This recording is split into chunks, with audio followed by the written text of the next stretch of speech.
Commissioner Helfrey, Here. Commissioner Levitt, Here. Commissioner Cohn, Here. Commissioner Broyles, Here. Commissioner Beatty, Here. Commissioner Depler, Commissioner Jackson, Chair Lee, Present. Councilmember Werther, Present. Mayor Boland. Here. Thank you. Okay, on tonight's agenda, we have one topic, or I guess we have two topics actually, are they related? Babbler Farms PZ 15-17 and PZ 15-17 David Hudson comments. Mr. Newberry, are you reading this into the log? Yes, sir. I can read the agenda item into the record. Review and discussion of the site development plan and related items by the Site Plan Subcommittee of the Planning and Zoning Commission regarding PZ 15-17 Babbler Farms LLC, care of Tom Roberts, 550 Lori Lane, Wildwood, Missouri 63005. A conditional use permit in the NU non-urban residence district for a 59.9 acre tract of land located at the terminus of Lori Lane, south of Wild Horse Creek Road. Locator numbers 20X630015 and 20X630024. Street addresses 500 and 550 Lori Lane. Proposed use: an existing large water feature, lake, and associated waterfall structure, as defined by section 415.030 of the City of Wildwood zoning regulations. The large water feature is 3.5 acres in size. Ward 1. Thank you, Mr. Newberry. Mr. Vunich, I'll turn it over to you. Thank you, Mr. Chair. Mr. Chair and members of the Planning and Zoning Commission, in preparation of tonight's meeting, Ms. Arnett, Ms. Newberry, and I have prepared a packet of materials for your consideration. There is a single packet only.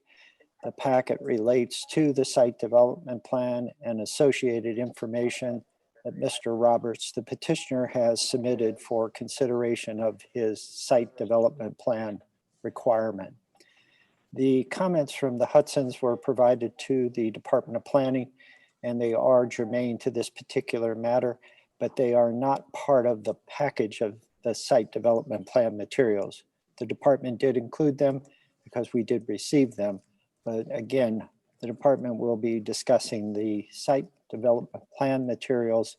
And if you have any questions regarding the comments from either party, Mr. Roberts or the Hudsons, they're both here in attendance at City Hall tonight. As always, in preparation for the site development plan, the department provides you a number of items. Tonight, the first item in that packet is a memorandum from the Department of Planning relating to this particular item.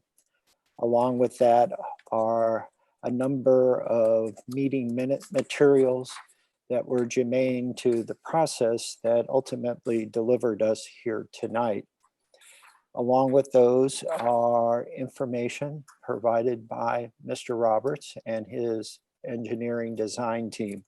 Specifically, there are 5 sheets that have been prepared by the petitioner for consideration tonight. A 6th sheet was added by the Department of Planning, and that 6th sheet is the conditions in a single format of the conditional use permit. Along with that information, there is other items relating to the geotechnical notes that were prepared by SCI under contract for Mr. Roberts. There's information relating to the waterfall, the pumping structures. There is also information relating to the waterfall structure itself, true plan. There is some background materials relating to the noise study, the water quality study. And I think equally important in this packet of information are all the comment letters that have been provided between the City of Wildwood via its Department of Planning and Mr. Roberts and his design and engineering team. So it's a great deal of information, and it reflects approximately 2 years of time since the conditional use permit was granted for the purposes of this large water feature, and associated waterfall. To defend the process, as I think it's the responsibility of the department, typically when a conditional use permit is granted, there is a time frame associated with the site development plan. But as you know, there were a number of concerns expressed, and so a water quality analysis of the lake itself was requested by the Planning and Zoning Commission. Finding a consultant to undertake that study or analysis, getting the results, interpreting the results, and presenting the results as a standalone discussion obviously added time to the process. So all told, it's taken us a couple of years to get to this point tonight, but we are at that point. I would first note that the conditional use permit was granted by the Planning and Zoning Commission for an approximately 3.5 acre large water feature and associated waterfall. Both of the improvements were in place, and so the conditional use permit was a little different in terms of its structure than a typical process. Saying that, there has always been a water feature on this property. The property for many years was vacant, so the water feature atrophied, so to speak, silted in, became smaller and smaller. And ultimately, when the Mr. Roberts and his wife purchased the property, it was enlarged to the current size that is being considered tonight. The waterfall was an addition as well. The waterfall parallels the driveway that serves the single-family dwelling and the accessory structures and buildings. The waterfall is approximately 500 feet and does have a change in elevation. I believe that's approximately 100 feet from this top point near the single-family dwelling to where it discharges and then is drained back into the lake. The system is intended to be closed, meaning accepting water from the lake and returning the water to the lake through a pumping and gravity systems. In reviewing the site development plan, the department uses as its key component or determinant the conditional use permit itself and all of the items associated with it. Along with those, the Department of Planning depends on the Department of Public Works to assist in the technical aspects or engineering components, meaning the design or the reinforcement or the rebuilding of the dam structure, the outfall structure for purposes of major storms and protecting the dam from breach, things along those lines as well. Along with that, as you know, during this process, we've had conversations with many different agencies about different aspects. And again, all of those have been provided to you at one time or another. The site development plan does indicate the location of the 3.5 acre water feature, along with the associated waterfall. Several of the sheets also put it in the context of the overall site. The overall site in this case that's governed by the conditional use permit is 60 acres, not the full amount of acreage owned by the Roberts, the petitioners in this case. The 60 acre conditional use permit area includes the large water feature, the associated waterfall, and many of the major buildings and accessory structures, as well as pasture area and other lesser improvements. In reviewing the conditional use permit to the submitted materials, the site development plan package, as I would describe it, there are many consistencies with the conditional use permit. The setback requirements relative to the large water feature and associated waterfall are met, meaning they are not too close to the boundaries. They are where they are, and the conditional use permit reflects their characteristics in that regard. The large water feature is authorized for a fountain, and there is a fountain that helps aerate it and hopefully maintains it free of algae or algae blooms. The waterfall structure has now been defined, and that's the last sheet in the packet of the 11-inch by 17-inch information that's been provided to you. As you can see, it is a major structure, and it's intended to provide the Roberts a waterfall in association with their primary living quarters. The department went through 3 reviews with Mr. Roberts' design and engineering team. As was referenced in the cover memorandum I mentioned at the start of this presentation, there are several items that Mr. Roberts and the department, i.e. the city, have reached an impasse on. In that cover memo, the department does identify those. Several of them relate to the dam structure, the outfall structure, again, the emergency component in certain storm events, and the construction practices. Specifically, in instances like this, the City of Wildwood requires an engineer seal and signature indicating that there was a civil engineer involved in the rebuilding, the installation of improvements, etc., in association with the water feature. Because as you can see, based upon one of the sheets, the water feature, I believe, holds, and bear with me one second,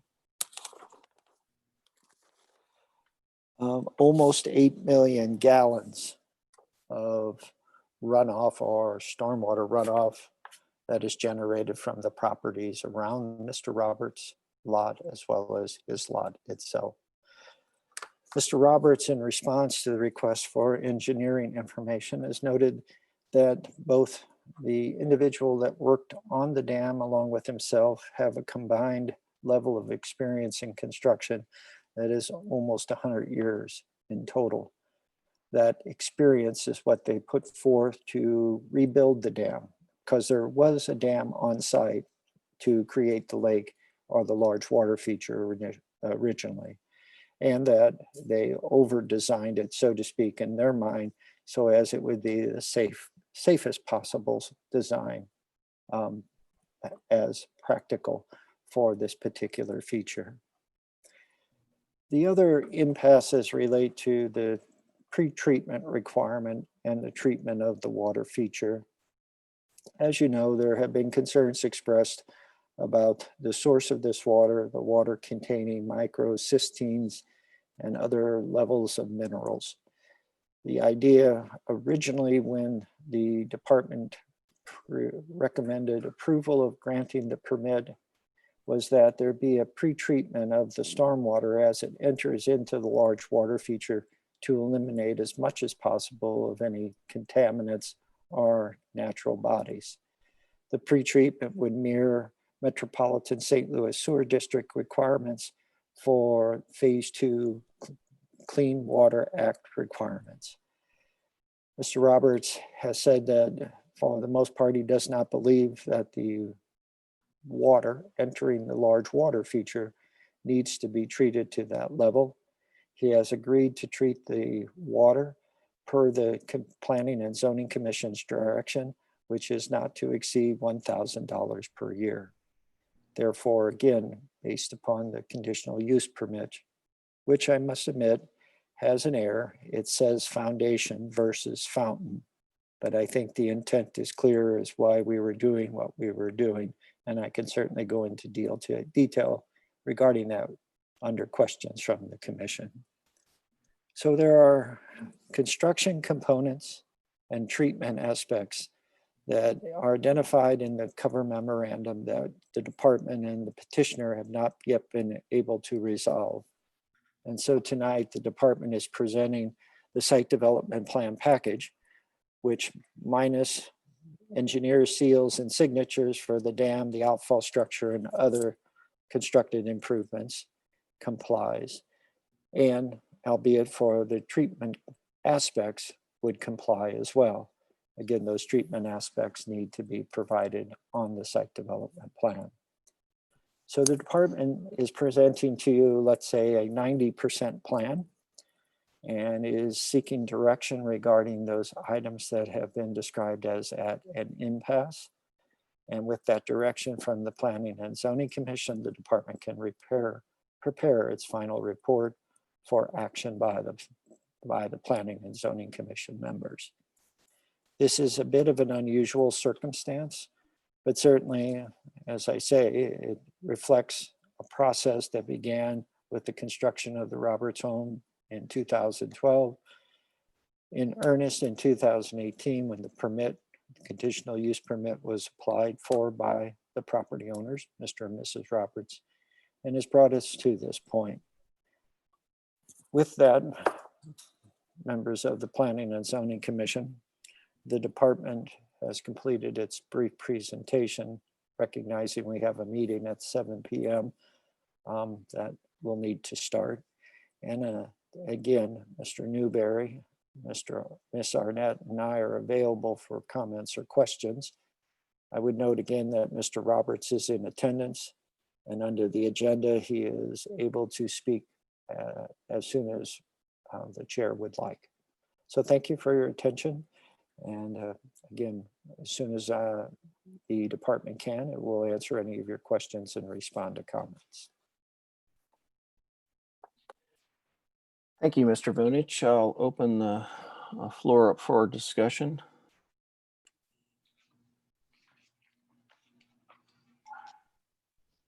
Question. Councilman Werther. Thank you. Mr. Vunich, and I didn't see if Mr. Young is on tonight or not. With regards to procedures and ensuring that engineering seals are affixed to the drawings, basically attesting to the quality of the work that's been submitted. For other water features in the city of Wildwood, have we ever accepted drawings without engineering seals? That's a very good question, and I would probably say no, but there are a number of large water features that predated Wildwood, and I would not know if St. Louis County required the same as we asked as the city of Wildwood. Okay, accepting those, obviously. Mr. Young, what sort of liability does the city walk itself into if it were to accept drawings without engineering seals? Mr. Werther, I don't see Mr. Young on the Zoom webinar. Okay. So as you know, we're recording this and I'm also taking notes. So we'll get you an answer to that question before we present you a report. Yeah, because obviously this would probably set some sort of precedent if we were to go this particular route, at least the way the petitioner would like us to go. And so I have grave concerns about not so much, well, this certainly this particular site development plan, but also the future here. So I have grave concerns about that. Thank you. Commissioner Helfrey. Well, I kind of am going to echo Mr. Werther in the fact that I would like to know if we allow anybody to go about this without getting the seals from the engineering. I feel like personally that we have kind of been chasing this ball down the hill from the very beginning, because I think that if I understand it, that things were not done in the proper order. The other question I would have would be, as far as this pre-treatment requirement goes, is there a way to, when the CUP is coming up, is there a way to change it and say it needs to meet MSD's requirements instead of $1,000 a year? Because that was kind of an arbitrary number. Well, the $1,000 per year was not necessarily arbitrary because, as the Planning and Zoning Commission members will recall, we did spend a good deal of one evening talking about treatment components for the large water feature. Ultimately, after a lot of discussion, the majority of the Planning and Zoning Commission members by vote agreed to that requirement. So the department's been working from that aspect since that vote. And so again, the treatment of the water itself certainly could be argued in terms of the extent that can be achieved by $1,000. The department has focused more on the pre-treatment requirement that was part of the conditional use permit itself. And again, I do acknowledge that there is an error in one word. it says foundation versus fountain. But again, I think the city attorney could argue that it's just a crafting error, not intended to preclude the requirement. Well, I understand about the $1,000 because I was one of the people that voted for it. But if that $1,000 doesn't apply to the pretreatment in order to make it meet MSD standards, then my question is there a way that we can alter that to make it meet MSD standards? And I also want to take a moment to just thank Richard Chesky for putting together the information that he put together to kind of help us along and give us some information. I am appreciative of the information he sent. To your question, Commissioner Helpfrey, the department chose the MSD, the Metropolitan St. Louis Sewer District standards, because they are, in the opinion of the department, very good standards for the treatment of runoff from, let's say, impervious surfaces or other areas. And they've been applied now for several years. And so we've gotten to learn a lot more about their successes, their failures, how best to address those failures, and how to build on the successes. So the thought is that there is a cost, obviously, but at the end of the day, a lot of what we do are bioretention, bioretention basins, amended soils, rain gardens, so they can be an appealing feature on a large lot like Mr. and Mrs. Roberts owns. Well, one of the things that Mr. Archesky mentioned was that, you know, when all those trees were cleared on that property, that probably it affected the runoff into that lake. And so I guess I'm not quite sure what you're looking for from us this evening. Exactly. Can you spell it out? And then that's all I have for now. Thank you. Well, again, notwithstanding the construction component, which is important, but certainly my visit to the property indicates to me a dam and an outfall structure that were overbuilt by most, I think, standards. The department focuses on the treatment aspect. During the entire process, we've heard from at least one set of neighbors that have expressed reservations about the quality of the water, and once it's aerosolized, the impact it's having on them, their individual health. Certainly, we did the water quality analysis, and our testing firm said that the extent of the algae or microcysteines was just above the testing level that would indicate that it isn't an equipment issue. But certainly the department felt that in this particular instance, if we could do something that's appealing, that we know works to treat pre-flow or the runoff into the lake at its entry point, that it would probably be in the best interest of everyone, including the Roberts who live by the lake itself or the large water feature. So the treatment aspect is the key one. And to answer your question, Commissioner Helpfrey, I guess I'm seeking some direction in terms of, do you feel the same as the department in this regard? And if you do, then we would want to explore that treatment option at the front end of the lake where most of the water enters. And if you don't, then we know that the $1,000 treatment requirement is what we'll live with, and we'll move forward from that perspective. Mayor Boland. Thank you, Mr. Chairman. I have just a couple of questions. Like Commissioner Helfer, to get a little more information as to what we're looking for this evening. But I would just, I guess, say from the outset that we have spent, as a city and as a commission, a lot of time on the issue of the alleged contaminants, whether they are aerosolized or not. And ultimately, the commission, and Joe can correct me if I'm wrong, but I believe the commission concluded, and I appreciate all of the input that came from the neighboring landowner and others, but ultimately the commission concluded several weeks ago that it would be comfortable moving forward if the treatment up to, I believe, $1,000 a year was done, and there were some other provisos on it.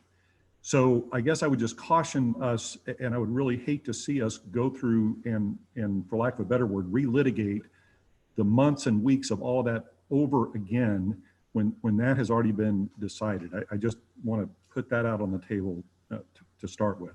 And I guess, Joe, one question I have for you relative to the $1,000 provision that the commission approved, what was that specifically? And what is it about that we are being asked to change, if anything, tonight, and why? The department is requesting no changes to the $1,000 limitation or requirement for treatment of the large water feature. Principally, that $1,000 per year amount was intended to be, for the most part, ingested into the lake itself after the water's collected in the feature. So we talked about barley bales and different types of chemicals, some which we found, like copper sulfate, actually migrates to the bottom, becomes part of the sediment at the bottom of the large water feature and can have its own environmental impact. So we went to more of a natural approach. For all intents and purposes, we left the decision on how best to treat it to the property owner, and then the property owner could advise us how that's going to proceed. The component of treatment that the department is focused on is, again, enunciated in the conditions of the conditional use permit under Section 5. And that talk about actually pre-treatment before the water got into the lake. And that's the item that we didn't touch upon in the treatment discussion per se, because it was already part of the permit. Mr. Roberts is saying that with the treatment of the water, regardless if it's prior to entering the large water feature or after it enters, the $1,000 limit is what the commission had recommended. Okay, so we're talking about pre-treatment of the water before it enters into the lake now, whereas before we were talking about treatment of the water as it transcended the waterfall. Is that correct? Yes, it was really a two-phased approach. Okay, then relative to the question raised earlier about precedent, I'm not familiar with whether we have other water, the number of other water features we have in the city, but I'm assuming we have several that would be similarly encompassed by kind of what we see here. Do we have any? So I'm going to ask the same question Councilmember Werther did in a slightly different direction as to the treatment of water. Have we imposed any similar requirements on any of the other water features in the city, or would this be the only one? The majority of the new water features the city has approved have been under 1 acre in size. And that's kind of intentional, I think, on the part of the property owner, in that they did not want to necessarily have to obtain a conditional use permit for a larger feature. So in terms of large water features, no, we have not. This is the first that has that pre-treatment and, let's say, in-treatment requirement.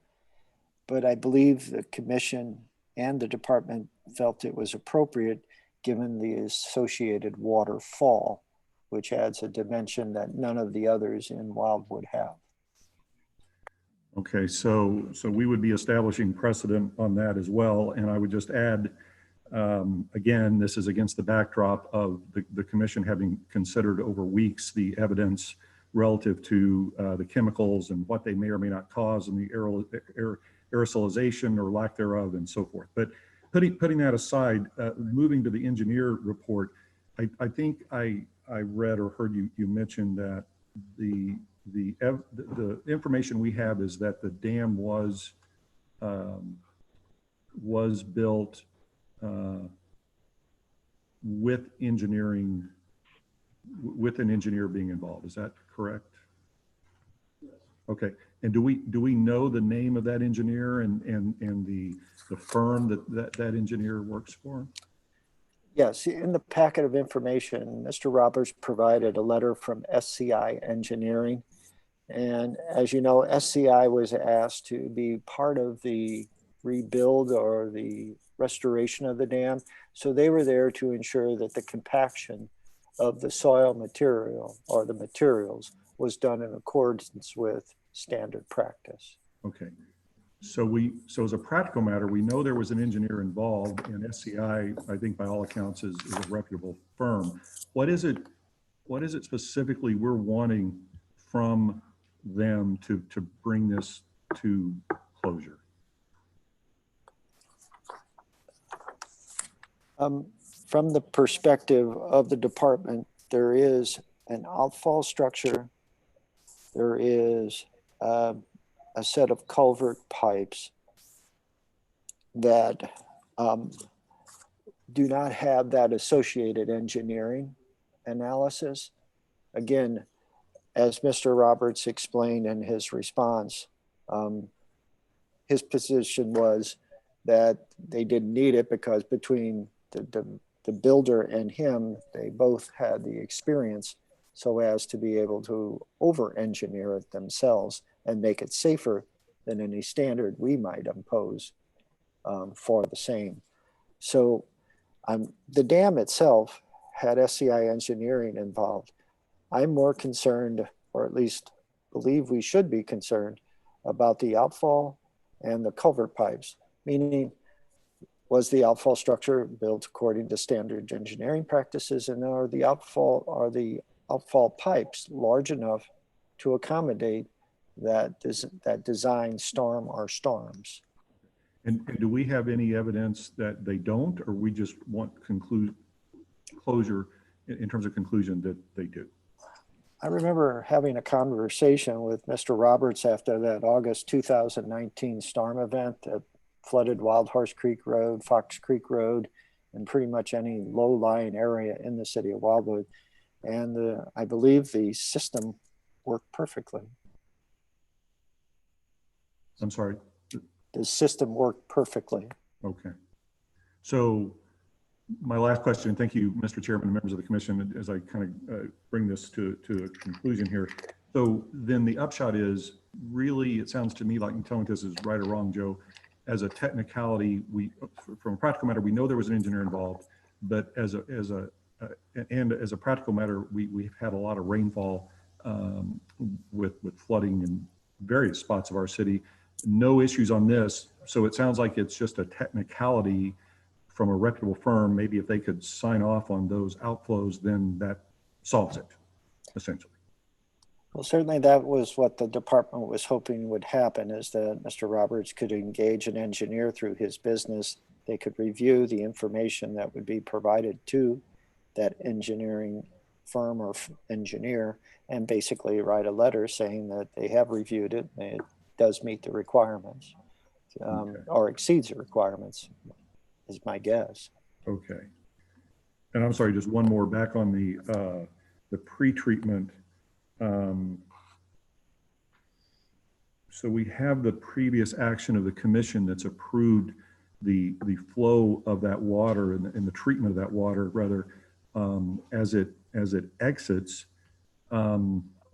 Is it not the case that anything relative, if that's being done, then anything in terms of a pre-treatment may be almost a moot issue, because it's what we've been concerned about from day one is the water on the waterfall. So if that has already been approved for treatment, what's to be gained by pre-treating it before it goes into the waterfall? Well, I guess more reliance that we've done everything we can to protect the public health by pre-treating and treating the water that's the source of the large water feature, that we have addressed as best as the city can any concerns about creating a public health problem. As you know, as part of the action on the treatment of the water feature itself, the $1,000 limit, we did, as part of the action, meaning the Planning and Zoning Commission did, require it to be reviewed in a period of time, I believe it was 1 year. So we'll have an opportunity to see if it's worked and been successful or not. And certainly at that time, if the Planning and Zoning Commission feels it's appropriate, and with the cooperation of Mr. Roberts, we could look at improving it, or if in the instances where it's not an issue, lessening it.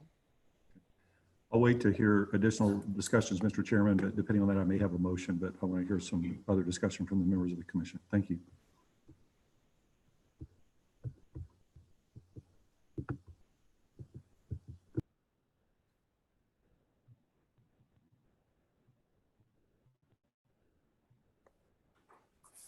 Chairman Lee. It's Elizabeth.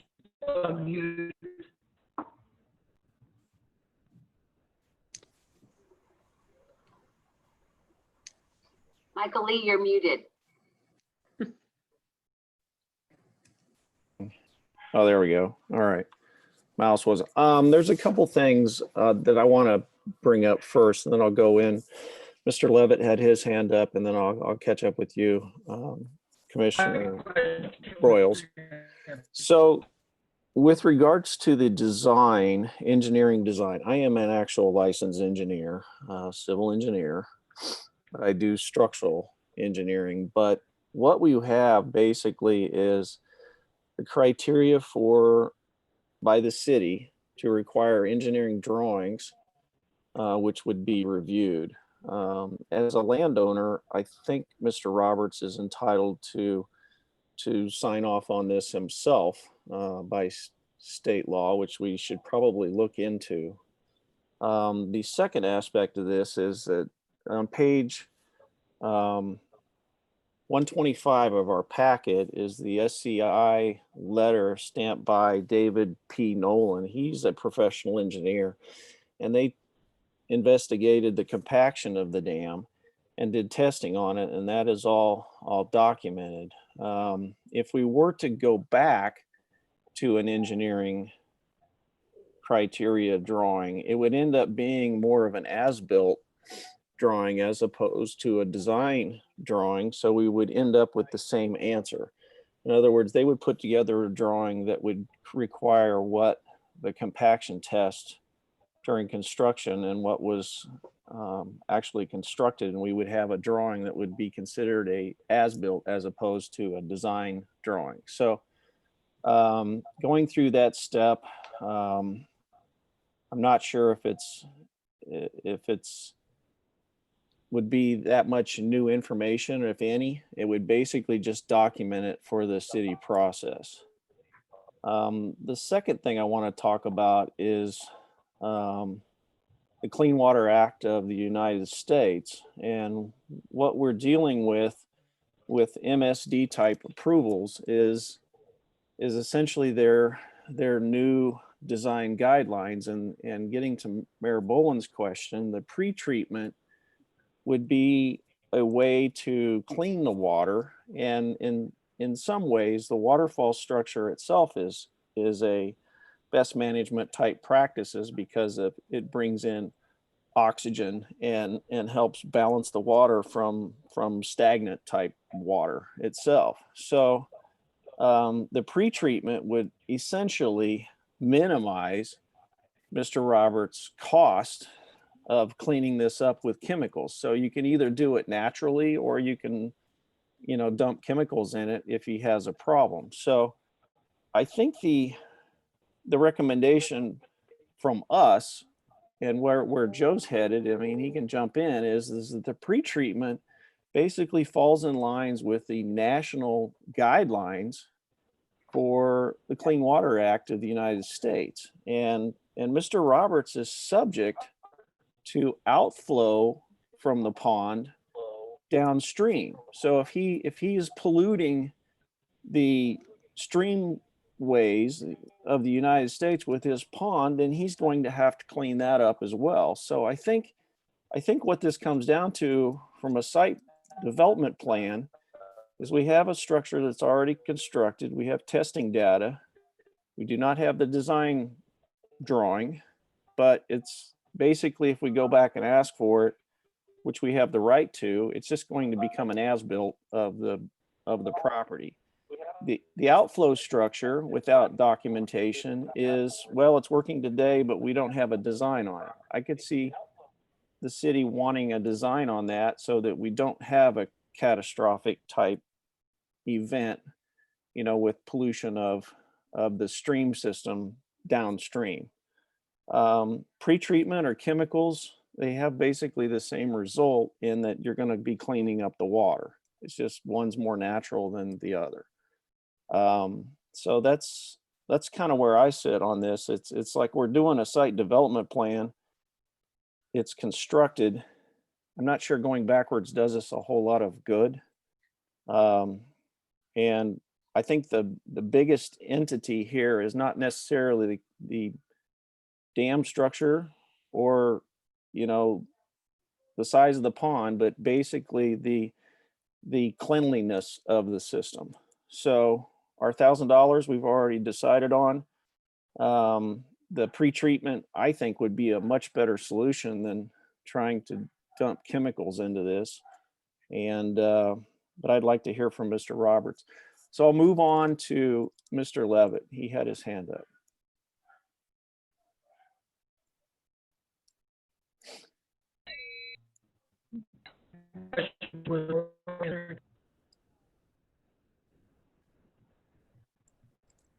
Kathy and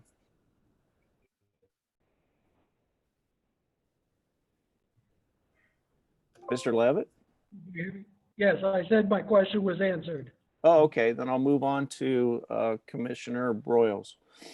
Yes, thank you. I received some information on my computer and not from the Department of Planning, from the plaintiff here. And I know we're not discussing that, but I don't know if you all received this prior to, it does not have a date on it. It's 2 pages, and it's the Water Quality Monitoring Section Chief, Environmental Services Program, the Missouri Department of Natural Resources. Did any of you have that in the past?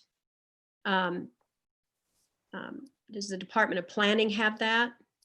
Yes, the Planning and Zoning Commission was provided that information when we discussed the $1,000 treatment requirement. Okay, so it's a very interesting document, because as I was going through it and highlighting it, and I know we're not talking about this, but we're talking about treatment. And there's a number of things in here where it's written by a Lynn Milberg, and it's not very definitive about what can be done, because there's certain standards that they go by. And it says things like, I'm not sure of certain things. I'm not directly familiar with bacteria ID testing. So it's pretty vague in a number of categories here. I'm not sure I understand, because I'm not in this field at all. But I think if we're talking about treatment, I think it's worth going back and looking at those 2 pages. I don't know what was listed. It talks a lot about the blooms from the lake itself, and things that can be used, chemicals that can be used. And it seems a little more to be used caution during the time that there's blooming going on in that lake. So I think it might prove helpful if we did look at that document again, if we're talking about making more stringent possible points about treatment for this lake. Thank you. Well, Ms. Broyles, I want to emphasize that there is a great deal of information that's been provided over the course of time. However, tonight, the department was obliged to address the site development plan component.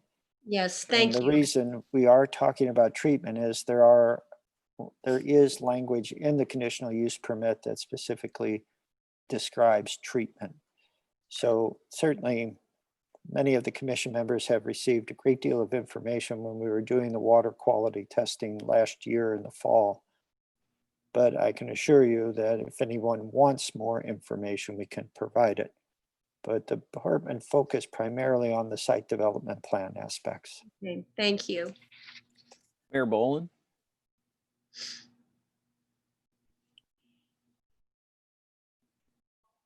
Yes, thank you, Mr. Chairman. I have a question for Joe. Relative to the pre-treatment of the water in follow-up to Chair Lee's comments, as well as yours, would the department be more comfortable if the commission's action that was previously approved of the expenditure up to 1,000 was devoted to pre-treatment as opposed to outflow once it is on the actual waterfall structure? I'm sure the opinion of the department can be debated by those that know more about stormwater management and aquatic environments, but I believe the pre-treatment aspect is the most important of the two. Okay, so I think I'm going to make a motion, and just hearing the discussion of the commission and your answers relative to that and precedent and everything else, and particularly Chair Lee's point as an engineer, which I was not aware relative to what we would actually get as a practical matter at this point from an engineer, which would basically be an as-built conclusion. So I would move that the $1,000 treatment that the commission previously approved be applied to pre-treatment of the water, as opposed to treatment once it exits onto the waterfall. And second, that the site development plan be approved with that condition being satisfied.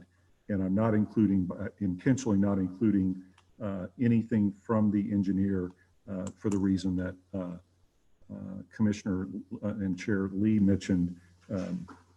So that's a motion.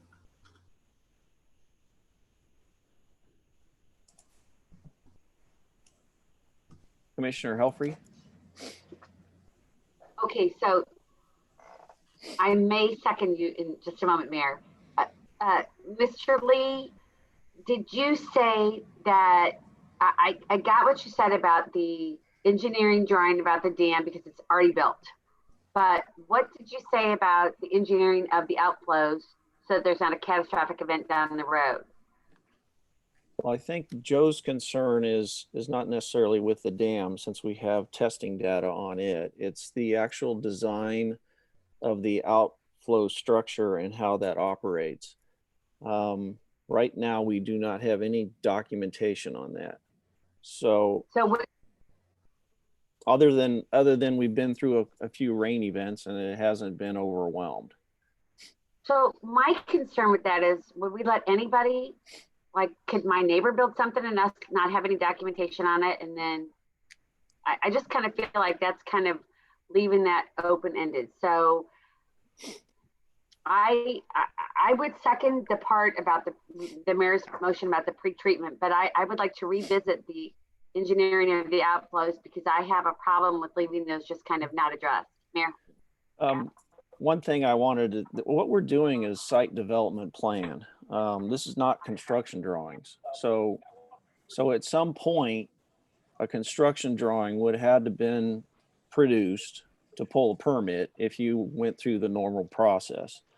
So I think the site development plan conceptually can move on, but I think the city should probably ask for construction drawings on the outflow structure and get those signed.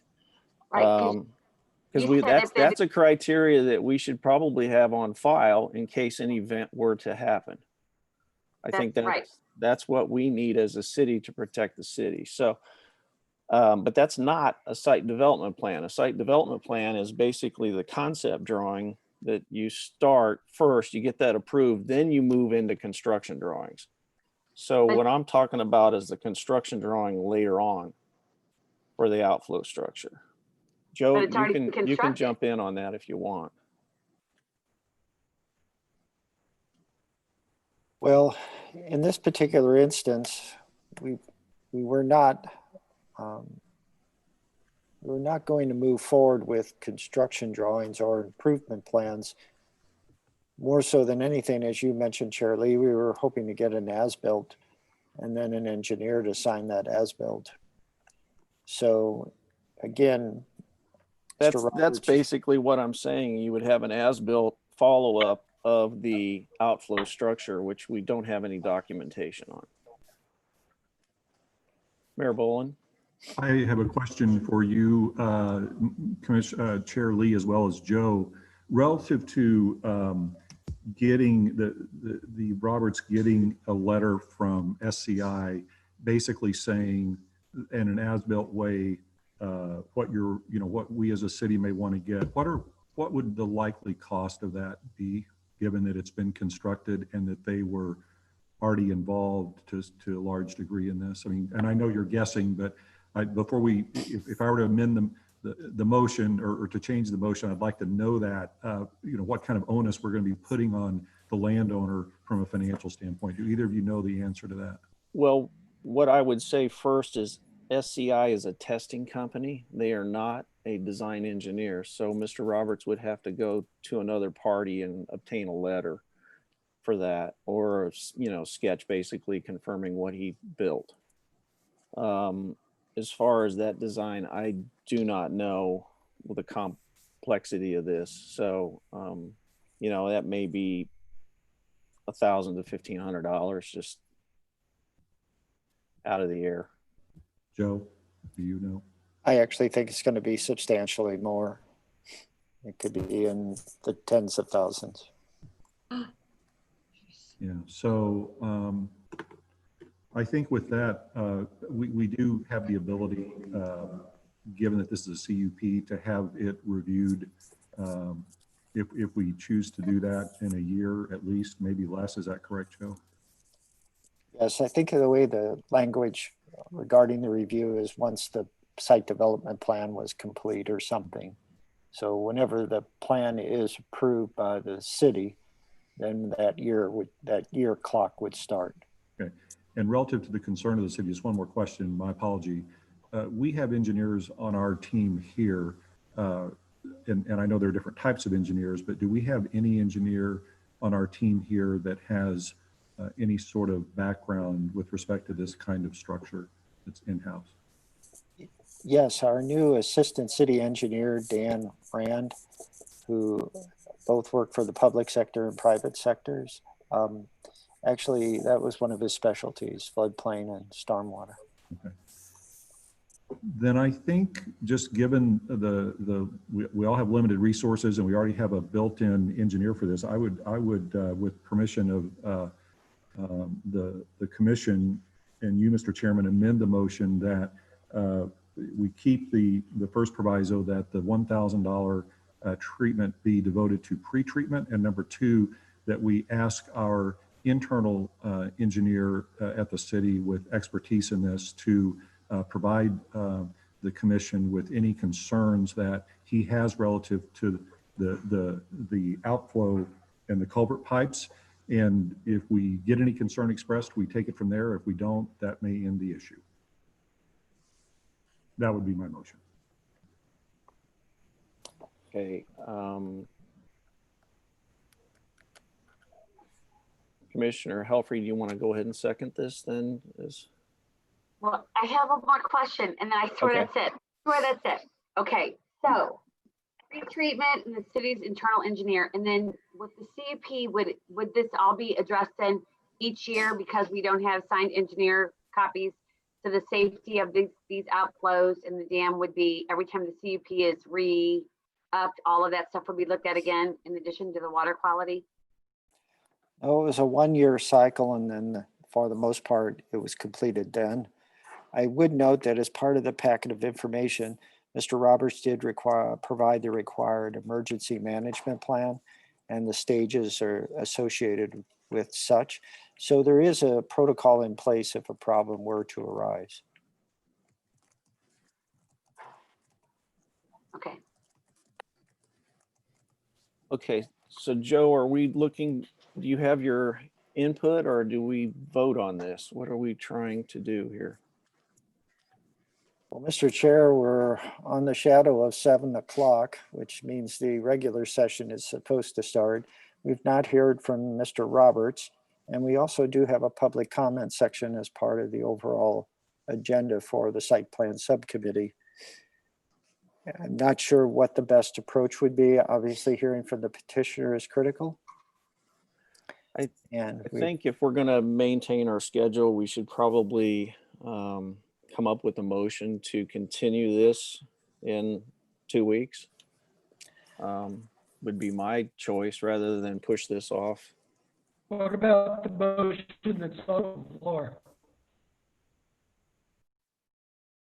Well, I'll second the mayor's motion. Okay.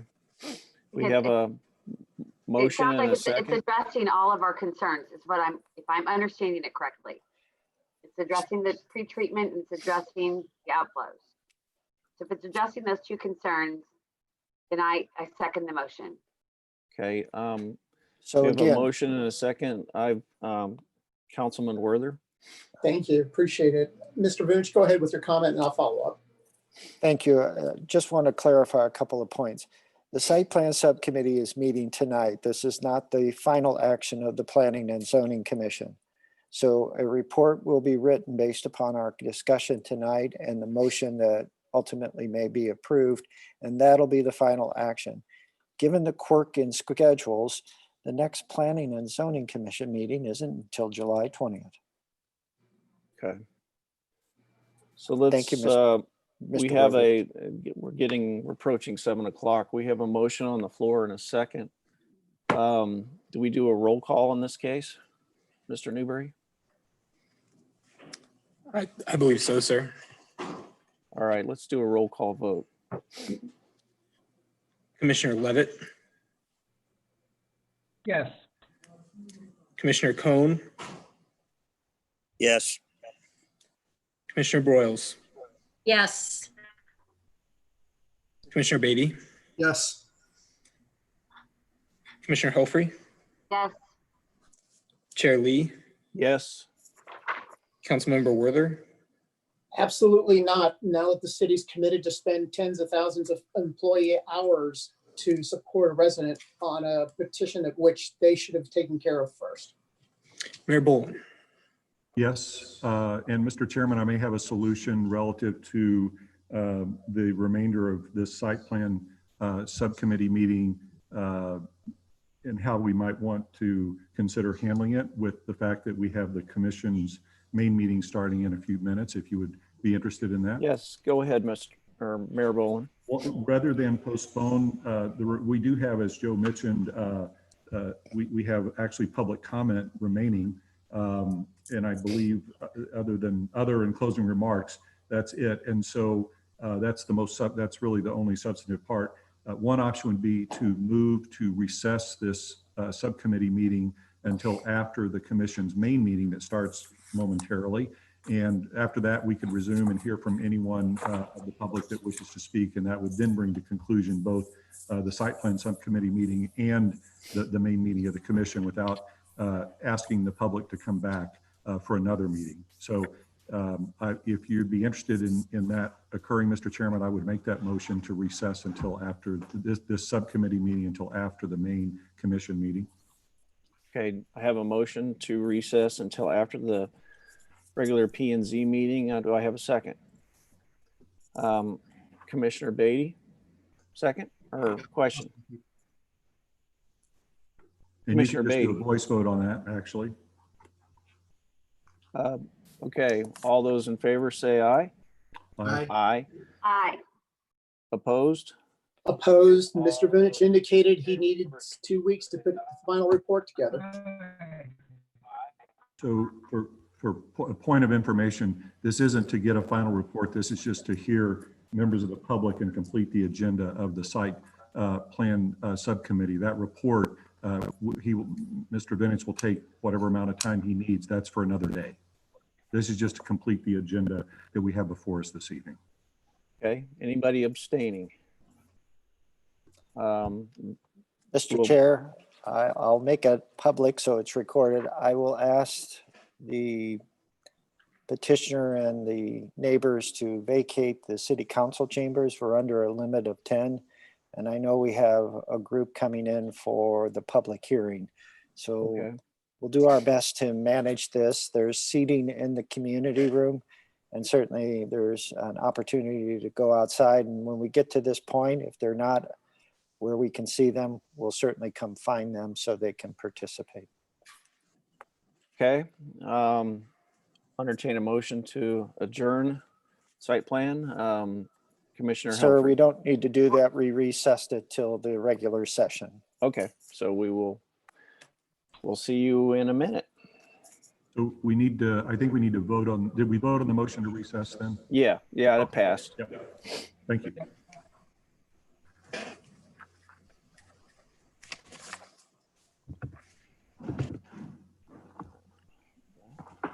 Mr. Chair and Commission members, I'm going to step away a little bit. We've got to do some shuffling here at City Hall to get the facilities ready for the next group coming in.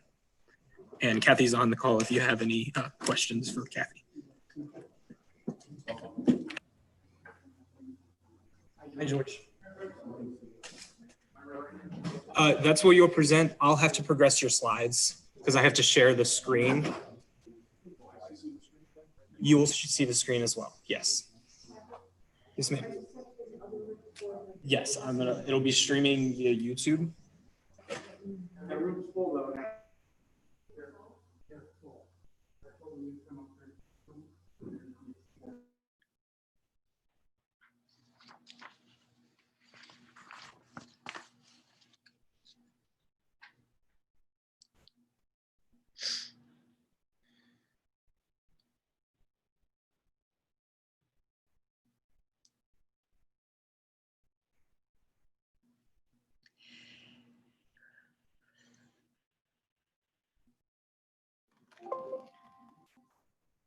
Mr. Chair,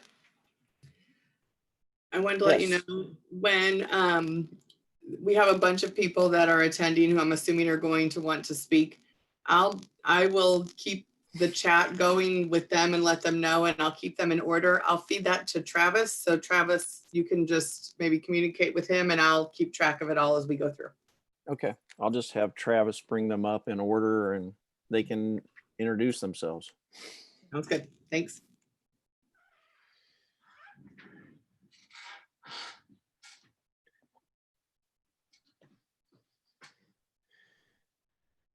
So Kathy, let me know when we're ready to go here. Will do.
So Kathy, just to let you know, I do not have the public hearing written statement that I should read. Let me, I saw it come across email. Let me send it to you again. Yeah, if you, it's in the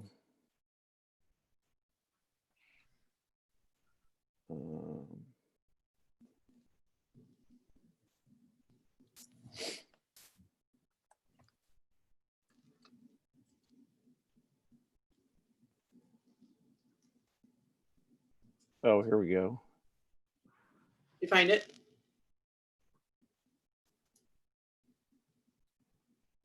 Oh, those are the comments. Let's see. You want it to Oh your- yeah, I've got it. I've got it. Okay, Okay. we're good. Okay.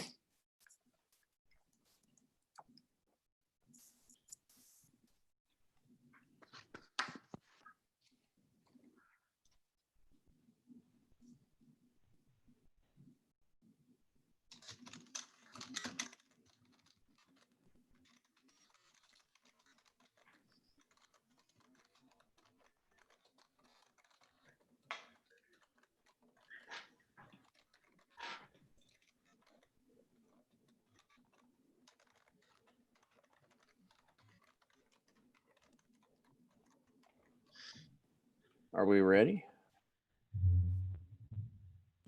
Mr. Chair, we had more people show up for the hearing.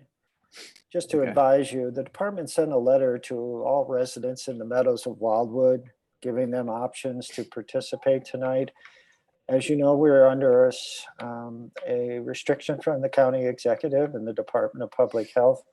So we're doing our best to kind of shuffle people around within the building. So as soon as Mr. Newberry arrives, I think the shuffling should be complete. And so Okay, if we could great. have just a couple more minutes.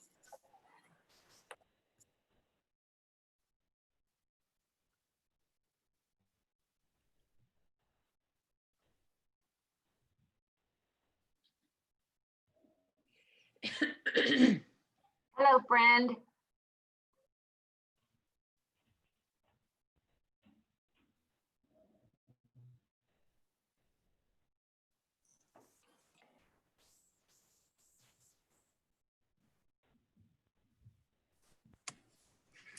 Mr. Newberry, you ready?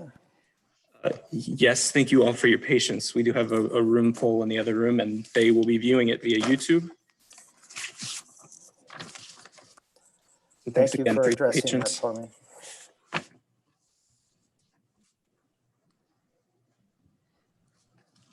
Okay, so let's go ahead and start. Mr. Newberry, you set? Yes, sir. I'm ready for a roll call when you are. Okay. Welcome everyone to tonight's Planning and Zoning Commission for the City of Wildwood, June 15th, 2020. This meeting is broadcast Zoom webinar platform, and we have people in the other room that are watching as well. I'll start off with a roll call of commission members. Commissioner Helfrey, Here. Commissioner Levitt, Here. thank you. Commissioner Cohn, Here. Commissioner Boyles, Here. Commissioner Beatty, Here. Commissioner Deppler, Here. Commissioner Jackson, Here. Chair Lee, Present. Councilmember Werther, Present. Mayor Bolton. Here. Thank you, Mr. Newberry. Tonight's agenda includes opening remarks, public comment session. We have one public hearing item. We have one old business item and one new business item. And that's the agenda. So moving on to the approval of the meeting minutes from June 1st, 2020. I have a motion to approve the minutes or point of discussion. So moved. Motion by Commissioner Jackson, second by Commissioner Second. Levitt. All those in favor say aye. Aye. Aye. Aye. Opposed? Abstentions? Staying, please. Mayor Bullen, abstention. Thank you. Moving on to the Department of Planning, Mr. Vunich, opening remarks. I'll turn the floor to you. Thank you, Mr. Chair. I just have a brief comment. Mr. Young, our normal city attorney, is not here in physical body. He is attending over Zoom, and in his place, one of the attorneys in Mr. Young's office, Sam, is with us tonight and will be providing support as well. So thank you. Thank you, Mr. Vunich. Public comment session. Kathy and Mr. Newberry, you can bring people up according to their order, and I will just follow your lead, basically. Thank you, Mr. Chair. Just for a point of note for those watching via Zoom in the other room and in the council chambers, this agenda item, the public comment session, is for general comments on any agenda item other than the public hearing. The opportunity to speak regarding the public hearing will be the next item on the agenda. So if anyone in attendance would like to comment on any item other than the upcoming public hearing, now would be the appropriate time to indicate so via the raise hand feature on Zoom, or if you're in attendance at City Hall by raising your, in the council chambers here at City Hall, if you'd raise your hand. I believe most in attendance are here to speak on the public hearing, but we'll give the opportunity for a few seconds if not. While we're waiting, I have a point of clarification or a question on preference from the chair, the director, the city attorney. As people who are in the attendee section want to speak on the public hearing, is it the preference that they are just unmuted and we hear them on audio, or would you like me to promote them into the webinar panel so that they can use video while they speak? You want to answer that? If there's no objection from the commission members, I would like to promote them onto the panel so they can participate fully. Okay, thank you. Just wanted a clarification before I started shuffling them. And Mr. Chair, during that time, no one in attendance, whether via Zoom or in City Hall, has raised their hand to comment during the general public comment session. So, Okay, so moving on then, if you don't see anybody in the next 30 seconds, I'll go ahead and do the public hearing formal script. In the city of Wildwood, public hearings are truly intended to accept comments and questions concerning this item. Since this request is being presented at a public hearing, no action is planned on this item tonight, and consideration of it is to be taken no earlier than July 20th, 2020. This approach ensures the members of the Planning and Zoning Commission will hear all opinions before taking any action. The city's Department of Planning will address the comments, questions, and concerns that are raised tonight and include them as part of their formal recommendation to the Planning and Zoning Commission. The commission will allow all parties adequate time to present their position and ask that you respect all opinions of other speakers and avoid interrupting anyone during their time at the podium. Persons in attendance at City Hall wanting to speak or receive future information on this item should fill out a speaker's card and leave it with Mr. Newberry.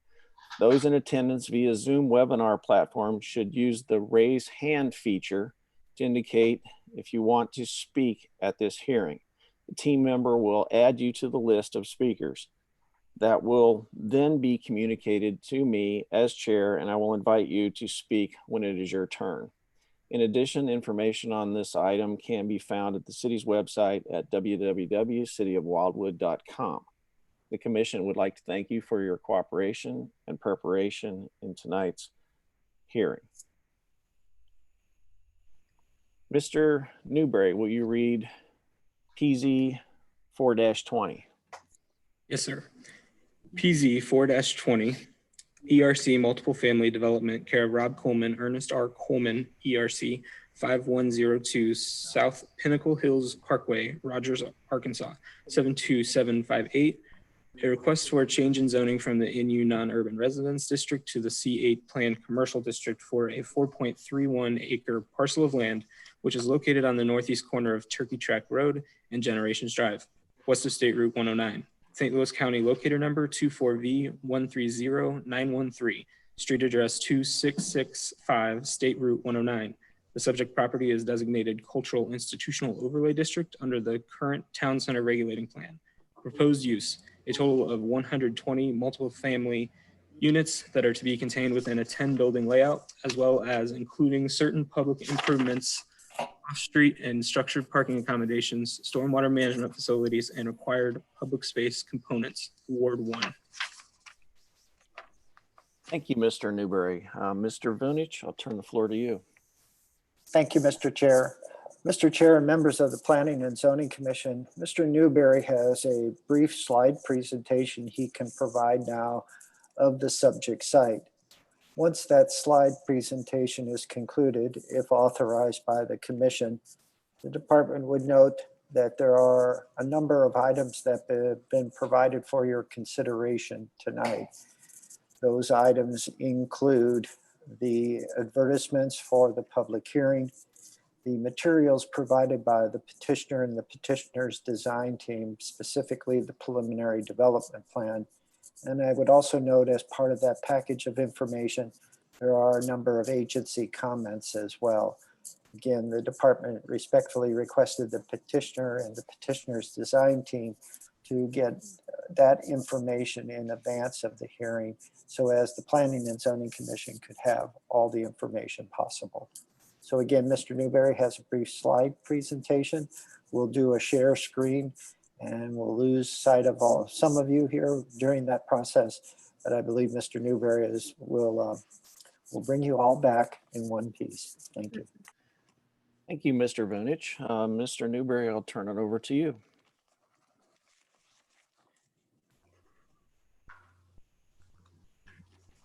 Mr. Chair, as Mr. Vunich stated, I will provide a brief slideshow presentation. These are photographs of the subject site taken just today.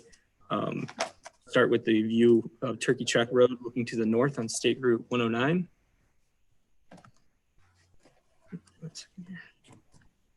That's a better view. Second photo is looking at the same location at Turkey Track Road and 109 looking to the south.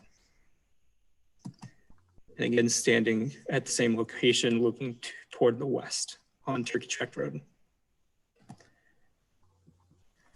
The next slide is of the intersection of Turkey Track Road and Generations Drive looking to the south. The same intersection looking to the north. And again, at the same location, looking towards State Route 109 to the east. This is standing generally in the middle of the site, looking to the north. I remain in this location and look in each cardinal direction. This is to the east from towards State Route 109. This is to the south with the Meadows of Wildwood homes in the photo here, and Turkey Track Road as well. And this is to the west towards the community college properties and Generation Drive. And as I said, Mr. Chair, it would be a brief presentation, and those are the photographs of the subject site.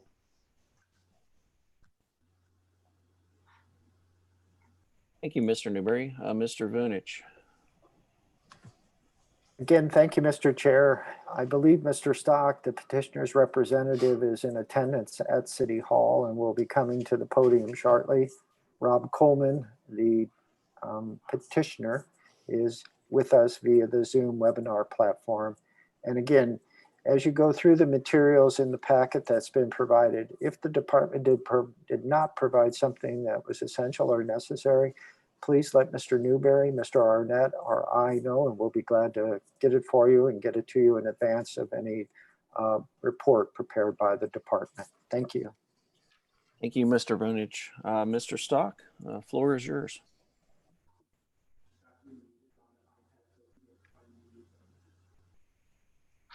Good evening, Mr. Chairman, members of the commission, Honorable Mayor Bolin.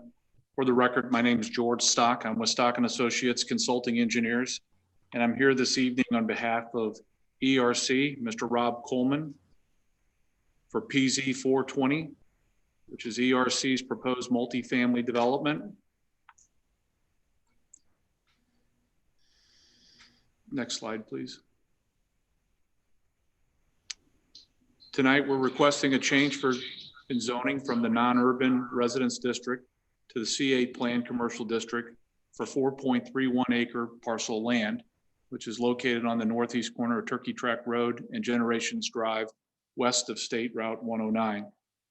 Street address is 2655 State Route 109. It's located in Ward 1. The subject property is designated as Cultural Institutional Overlay District under the current Town Center Regulating Plan. One of the uses permitted within this district is the multifamily residential live, work, row houses and apartments.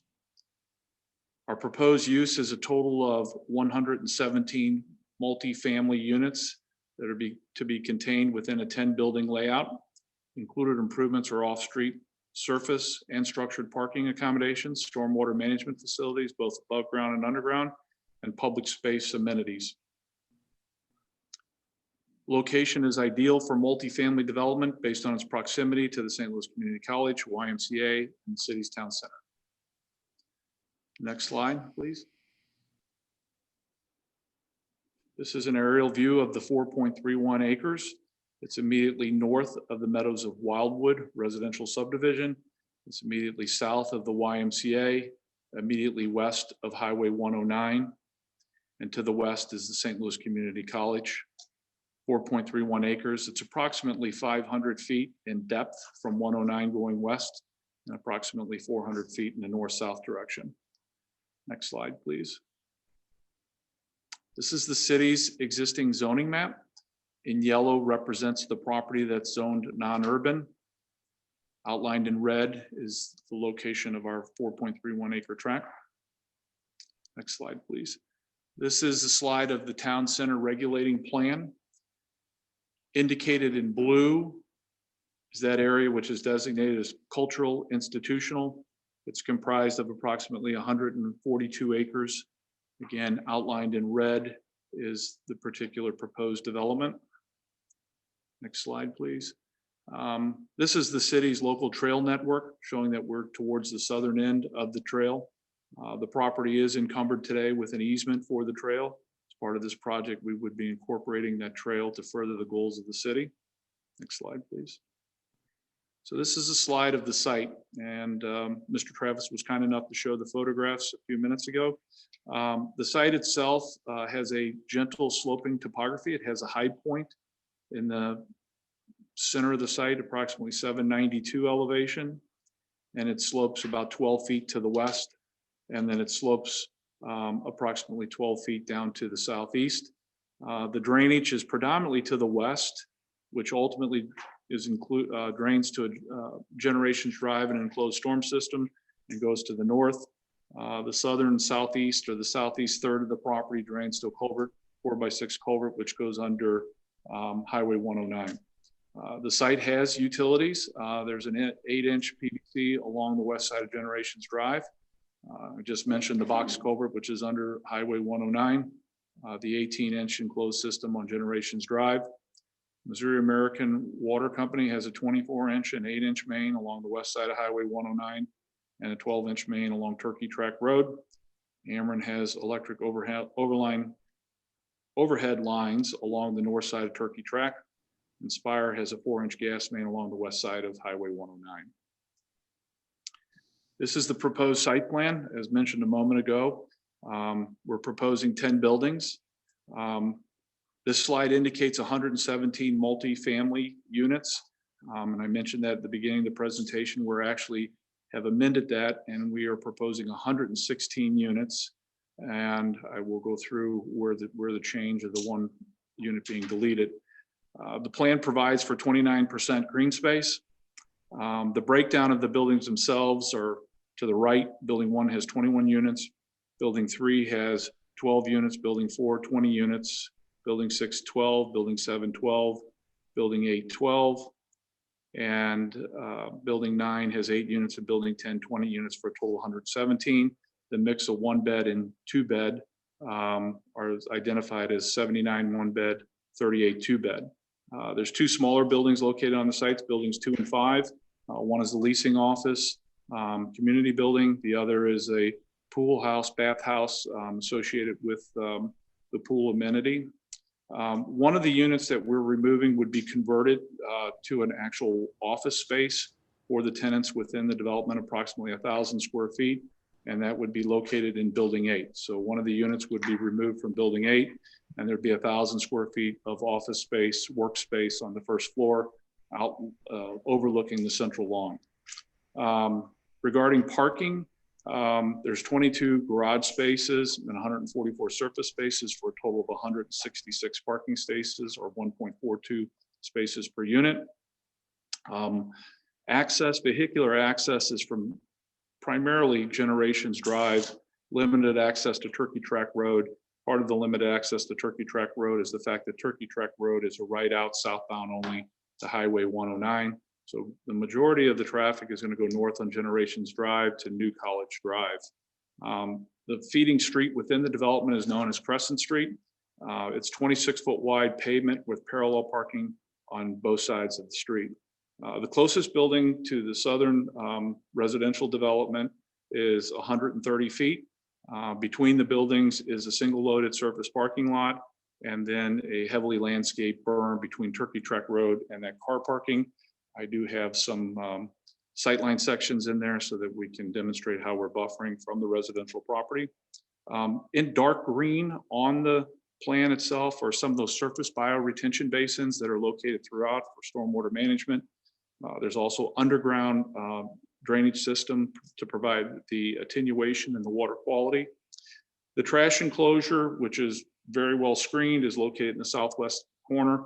We do know that there's some concerns with that. This plan shows an alternate location to shift it to the north to be adjacent to the YMCA. Next slide, please. The primary outdoor features are as follows. As I mentioned, I talked a moment ago about Crescent Street, but it does have 6-foot wide sidewalks adjacent to the parallel parking. It has street trees, landscape planting strips, and engaging architecture makes Crescent Street a place that will be inviting to walkers, joggers, and baby strollers. The central lawn, this is a flat open space that we planted with well-maintained turf grasses. This is an area for picnics, lawn games such as badminton and croquet. There's a paved decorative concrete terrace to the west of the central lawn for deck chairs and outdoor dining. The terrace is adjacent to the fitness center. The central lawn is located at the heart of the neighborhood and cannot be seen from off the property. The pool court and pergola, this is pergola. This is a private pool area, which is well landscaped area for swimming, wading, and lounging. Again, the area is completely screened from view. The multi-use trail, this is the trail along Highway 109, will be a valuable amenity. It'll be interconnected with the sidewalk through Crescent Street and on out to Generations Drive, provide vehicular, or not vehicular, but cyclist and foot traffic to move between Generations Drive and the multi-use trail. Utility boxes and meter locations will all be surface and subterranean, located at the rear of the buildings. Be no freestanding elements that would not be screened, such as transformers or switch gears or phone pedestals. All will be screened by landscaping. Next slide. So what I just described is outlined on this particular drawing. Start with the 2 community buildings. So center of the site is the leasing office building, and then you have the pool building. Shaded in blue is the location of the pool, the court area, and the pergola. The central lawn is on the inside of the curve of the Crescent Street. I mentioned a moment ago about the bioretention basins. There's a photograph down in the lower corner. I think most people today are familiar with rain gardens since they've been implemented for about the last 5 years. So that's just a photograph of the sample rain garden in the lower left corner. We've identified the multi-use trail, which runs parallel to Highway 109 on the west side. Next slide, please. So this is the landscape plan. The grounds and landscaping will be well maintained of high quality. This is expected by the residents. Funds for such maintenance are part of the monthly rental. The legend for the landscaping is to the right, but there's 34 large shade trees being proposed, 20 medium shade trees, 9 evergreens, 50 small evergreens, 81 understory flowering trees. There are existing trees, 5 that would be retained. And then there's a planting schedule for grasses, perennials, B&P mix, ground cover, and then the lawn. This is the berm section. So if we're staying on that slide to the south, I mentioned a moment ago about protecting this, protecting the residential development from intrusions of headlights. There's a berm that's constructed between Turkey Track Drive and the parking lot. That berm is elevated approximately 4 feet above the edge of the parking lot and then landscape. The next slide is reflective of that section. We go to the next slide, please. So that slide is from the right would be that single bay car parking lot towards the berm and the landscaping. And then as you get to the left of that, you see Turkey Track with an automobile there. And then you see the subdivision just to the left or to the south. And there's a total of 130 feet between the proposed building and the existing buildings that are located there. This is a perspective. Let me go to the next slide. This is a bird's eye perspective looking down on the proposed community, looking towards the southwest. Shows you the proportion of the buildings. These are 3-story buildings. I have a section a little bit about the height, but it's basically about 31 feet to the gutter and then 46 feet to the peak of the roof. But what I described as far as the Crescent Street looping around inside the lawn area in green, obviously the pool is a distinctive feature. You see much of the street trees.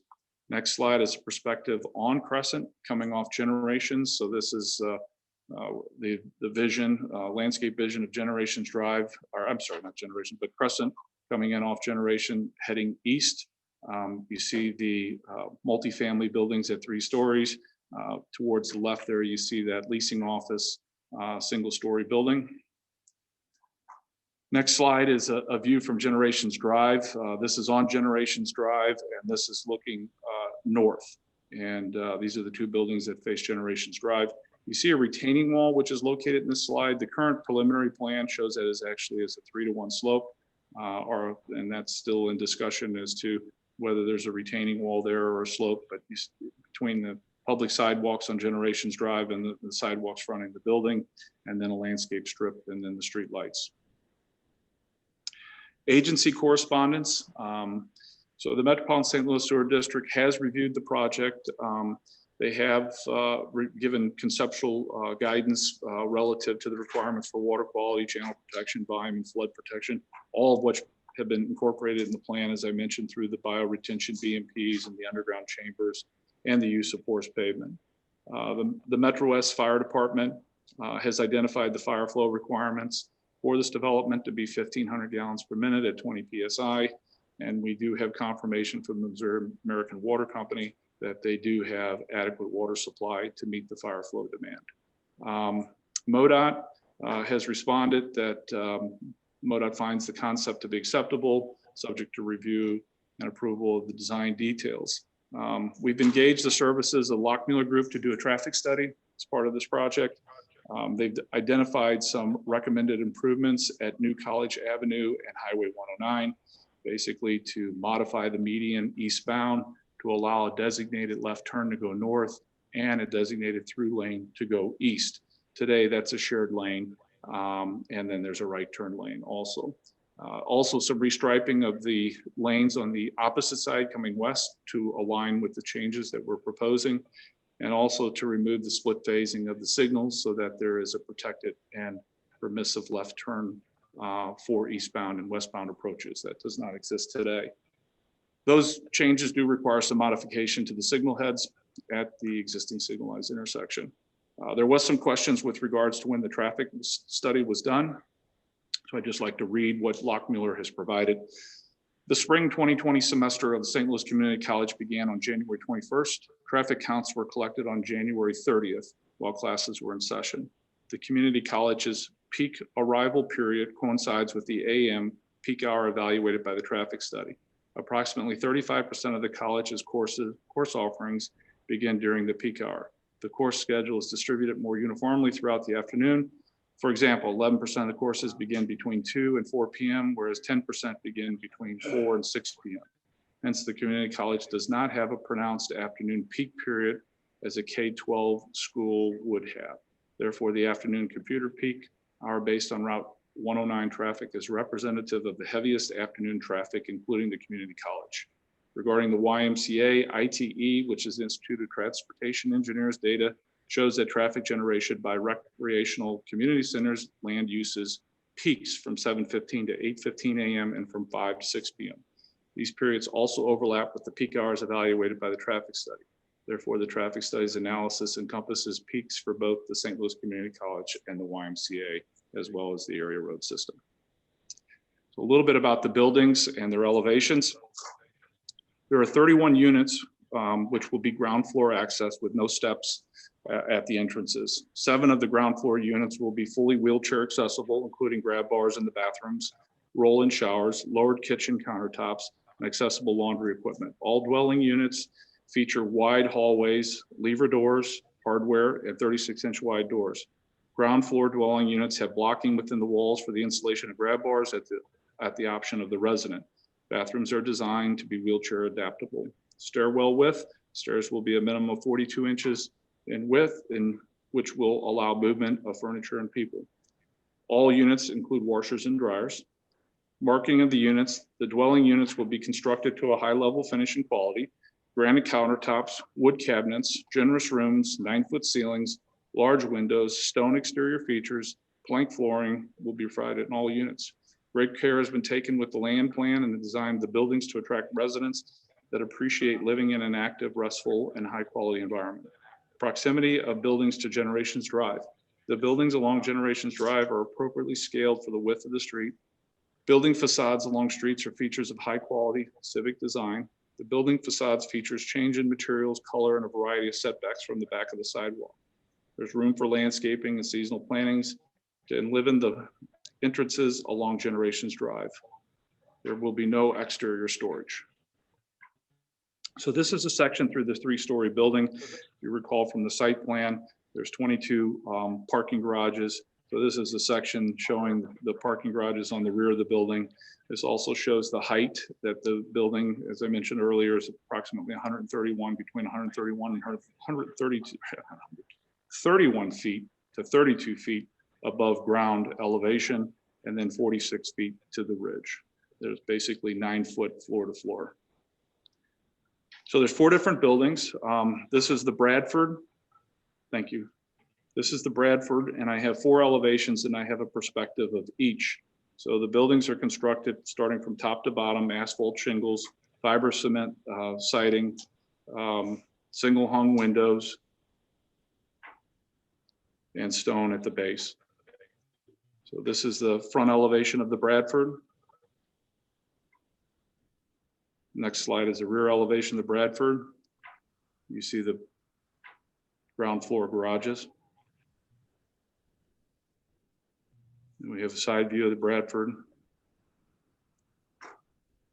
And then we go into a perspective of the front of a Bradford, more or less turned at a 45-degree angle so that you can see fronts and sides. This is the other perspective of the Bradford front. This is the back of the building turned at a perspective. And then this is the other corner. So this is the next one is the Manchester. So if we go to the next slide. So this is a front elevation of the Manchester. A little bit different design. Again, starting from top to bottom, we do have asphalt shingles, different style of the fiber cement boarding and batten siding. There's fiber cement trim boards, cedar lintels, casement windows, and stone. So we can just move through these, Travis. But again, front, side elevation.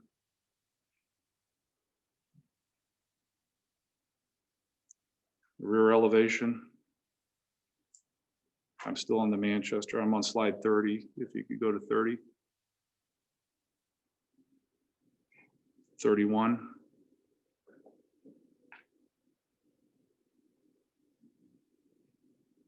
And I'll be happy to answer any questions. I know Mr. Sharp, Robert Sharp, is joining by Zoom, the architect for the project.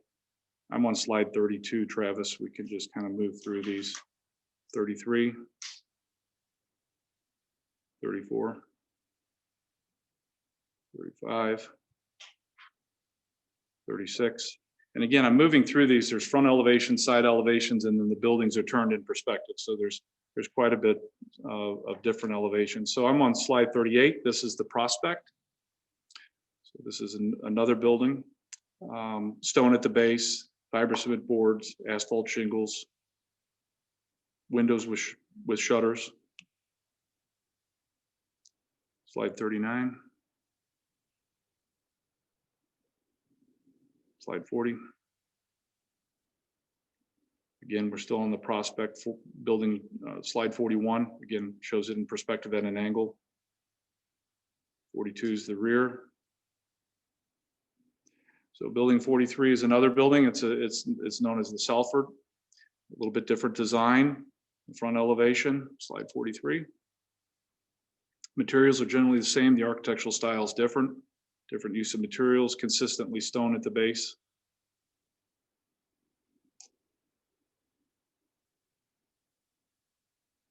So I'm moving through, Travis. I'm up to 47 as I go through these. And with that, that concludes our presentation, and I'm happy to answer any questions the commission may have or the mayor. So if we could go back to the perspective, Travis, so I'm going to go back to slide. Just gives a good overview of the site plan.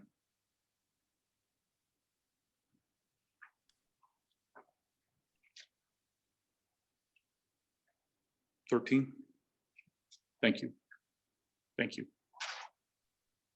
Thank you, Mr. Stock. Mr. Newberry.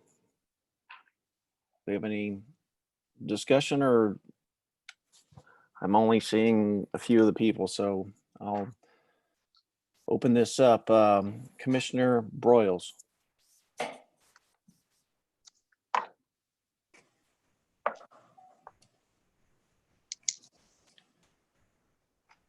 You're on mute.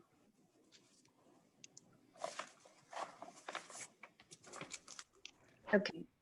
Thank you, Mr. Stock. I believe when this first reached Wildwood, there was 111 units. And then it changed to 120.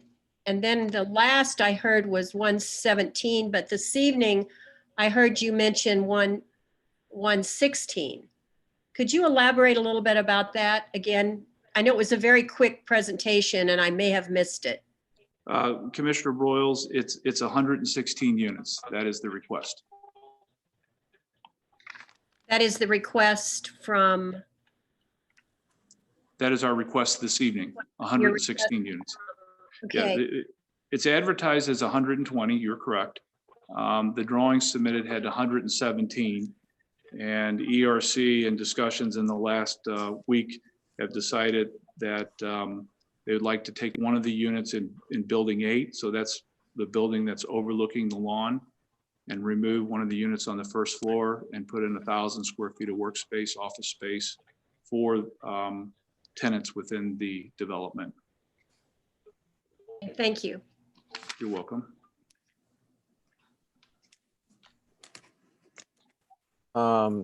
Commissioner Cohn.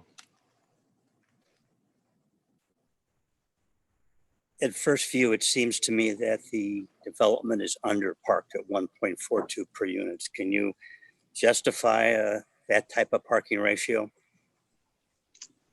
Well, on multifamily, I've seen them anywhere from 1.25 up to 2, particularly with facilities with 2 bedrooms, units not above that for 2 bedrooms. So earlier in the presentation, I did give the breakdown between 1 and 2 bedrooms.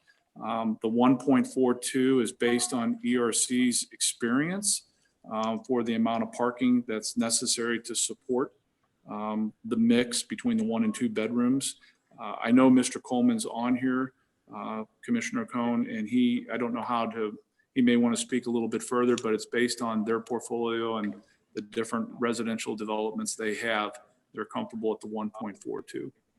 Well, my feeling is, given the location, in other words, in Wildwood, the lack of readily available transportation, it'd be my guess that most of the residents, most of the units, I should say, would probably have two people, and each would probably have a car or close to it.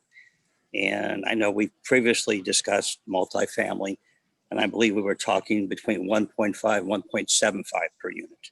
So I don't know if you can use previous developments in other states as your measure for Wildwood.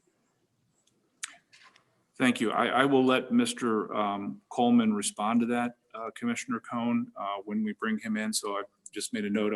I'm sure he's heard your commentary and will be able to respond further. Thank you, Mr. Stock. Any other comments? And then we can probably combine them all for Mr. Coleman if we can do that. Commissioner Jackson. Yeah, the traffic coming out on 109 on Turkey Trail Drive has no signal. I understand you said most traffic would go out on College Drive. Yeah, Turkey Track is restricted to right out only. So it's very limited. It would only be southbound traffic. The majority of the traffic is going to come through New College Avenue and Highway 109. Okay, so exit on 109, they can only go south. They can't turn north. Yes, sir. Okay.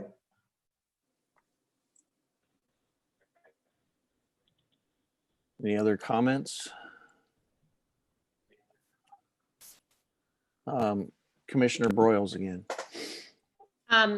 Mr. Stock, one thing that was not considered in the traffic study, to my knowledge, was I will call it a strip mall. It's not a strip mall, but it is Wildwood Square.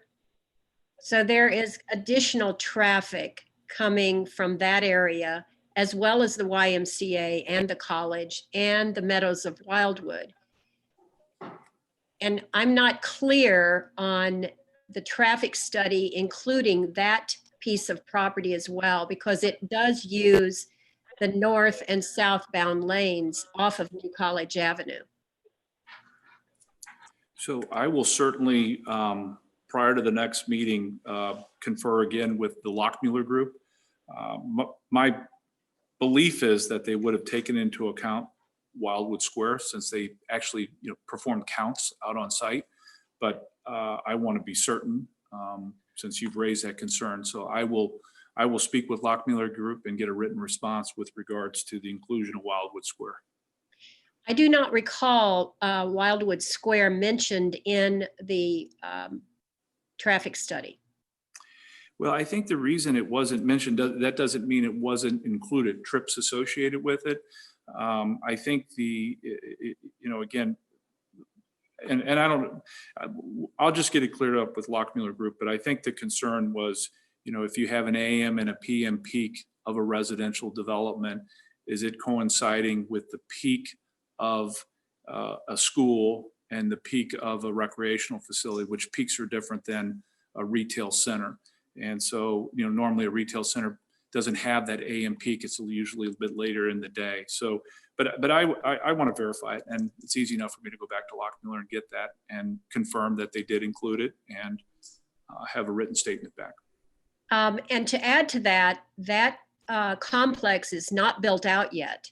There is a north side of that retail space there that will accommodate, I'm not sure how many more businesses.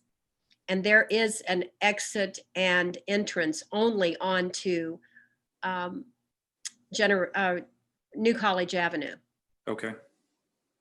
Well, we'll make sure, we'll verify with staff on the approved plan, what additional square footage and uses, could be constructed, and we, would anticipate that and take that into account. So I'll verify that with the staff and get that plan.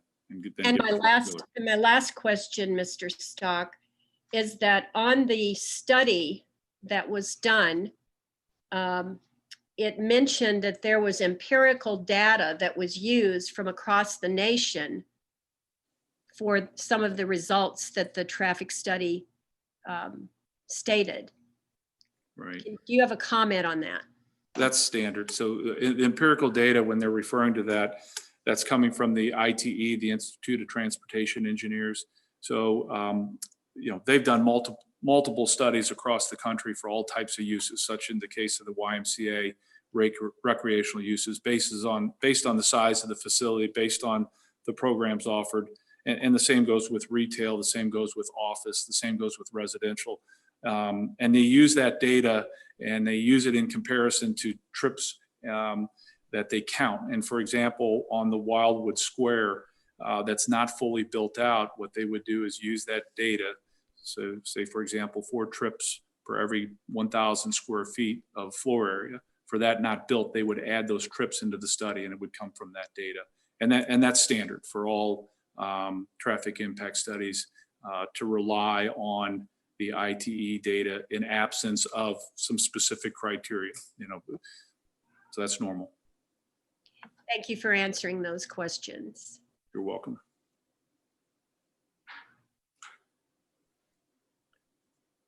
Any further questions for Mr. Stock? If no more questions for Mr. Stock, maybe we can bring Mr. Coleman on and discuss parking count criteria. Travis, can you hear me? Yes, Mr. Coleman, we can hear you. Okay, fantastic. Well, guys, I apologize I can't be with you. COVID-19 obviously has changed our travel plans and how we do business. Otherwise, I would love to be with you and presenting. So I appreciate George and his time that he's given. Ed, your question for us is around parking and appears to be under parks. We have also got on the phone tonight or Zoom tonight, Miss Carla with 2B Residential, Carla Powell. And as we looked at some of these parking ratios, 1 per bedroom was the metric that we discussed and decided to use along with Rob Sharp and I looking at the design itself. And as you can tell, we're very focused on single use rooms or single bedrooms. So as we went into this, we felt that it was adequate for a single space per bedroom as a metric. And again, that's just, again, from discussion amongst all of us as we've designed this for this project.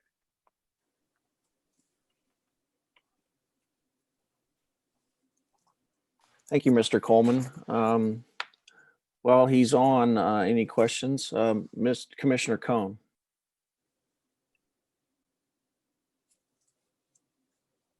Oh, you're on mute still. Could you tell us the proposed rent per square foot?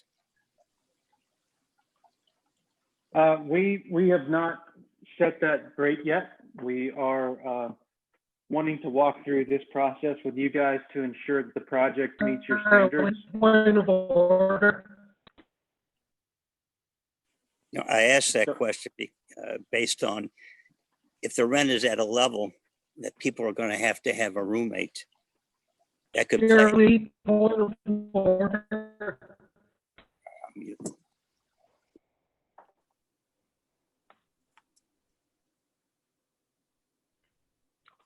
Point of order, Jerry. Commissioner Levitt.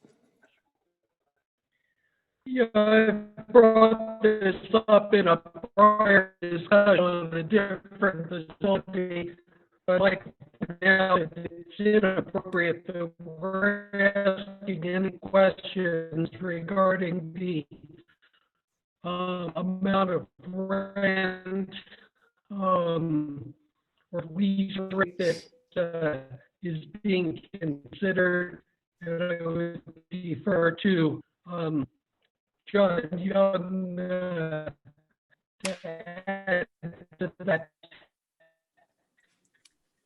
unless the question is withdrawn. Um, Can I make a Commissioner suggestion? Levitt, yeah, we could not Did you pick that hear up. me? I have two basic- suggestions. If Mr. Levitt can either type his questions into the chat, we could read them, or if he can call in via audio, that would probably solve the Okay. problem. Can you hear Okay. me now? Can you hear me now? The problem is it's delayed and fading in and out, Commissioner Levitt. It's with your connection. You have packet loss. You need fiber optics. Just saying that, Mr. Boland. So let's go back to the parking count. Mr. Coleman, if I hear you correctly, you have one space per bedroom for the design. Our goal was to exceed that, yes. And that's what we, again, spoke with the design team about, including 2B Residential, who will manage the project for us. And we felt that that was adequate from not only experience in St. Louis, but just in our time developing as well. So that's the metric that we used as a minimum standard for this project. Okay, thank you. Are there any other questions for Mr. Coleman? Commissioner Levitt. Just I did put them into chat. Mr. Newberry? Yes, Mr. Chair. Mr. Levitt was able to type his question into chat. I'll just read it verbatim. Point of order, we should not ask anything about rent level. I defer to Attorney Young if the rent question is not withdrawn. And again, that's in the chat section.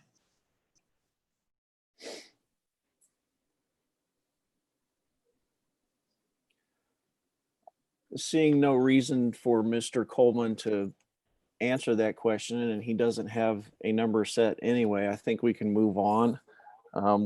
We understand what the parking ratio is, and any concerns with parking, we can address. And Joe, you can look at the provisions of the ordinance and go through it that way. So I think we should pass on that topic for rent level and work on the actual site plan, buildings, and what is being presented.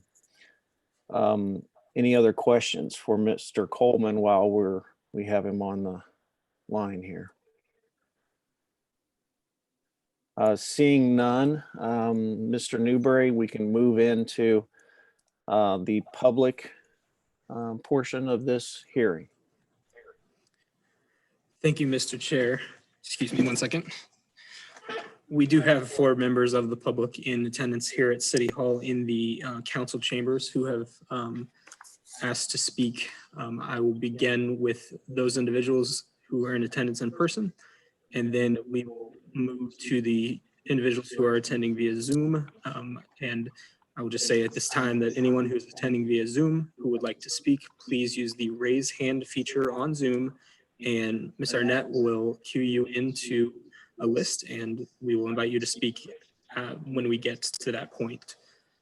So first individual who would like to speak, who's in attendance here at City Hall, please step to the podium, state your name and your address.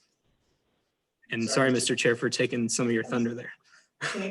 No, that's all right. You can't see is what I can see, basically. So let's go ahead and let's make sure everybody reports their name, address before they start.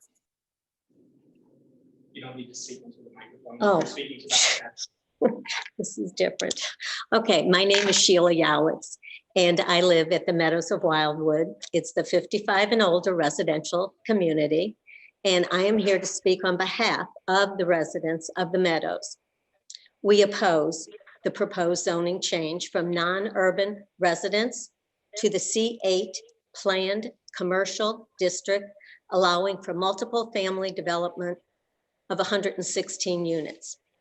You've received a packet of information in advance of this hearing with the reasons of our opposition.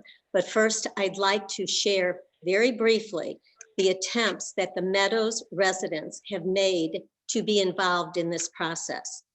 January 6th was our first involvement that we were aware of this proposal. And there was a meeting of the Development and Zoning Review Committee and the developer. The community room was packed with residents of the Meadows, but the only person allowed to speak, understandably, was the developer. At the close of the meeting, Mayor Boland suggested that the developer meet with the Meadows residents and have a traffic study done. 2 days later, residents of the Meadows began meeting at their clubhouse to digest what they heard at the meeting 2 nights prior. And they came up with a list of possible positive outcomes, possible negative conclusions, and a specific list of questions that we wanted answered by the developer. The developer never answered the questions posed by the Meadows residents. Then on March 10th of this year, there was a town center update team meeting. 3 owners of the Meadows spoke while others were still here in attendance. All of them were concerned about the traffic increase due to what we think is highly density proposed apartments. By the engineer's own word, there's 166 additional parking spaces, cars going in and out, not including friends, family, not including construction. We have a concern with that. We have a concern that we still only have 1 entrance in and 1 entrance going out to turn north, which is where the fire department is. We're a senior community. Some of our fellow neighbors have needed to use the fire department and the ambulance, and we are concerned about their availability to get in and out on a timely basis. We also feel that the traffic study was misleading. Now, we have different numbers and statistics from what you heard from the engineer. We had residents of the Meadows go to both the YMCA and the St. Louis Community College and ask them what their peak traffic hours were.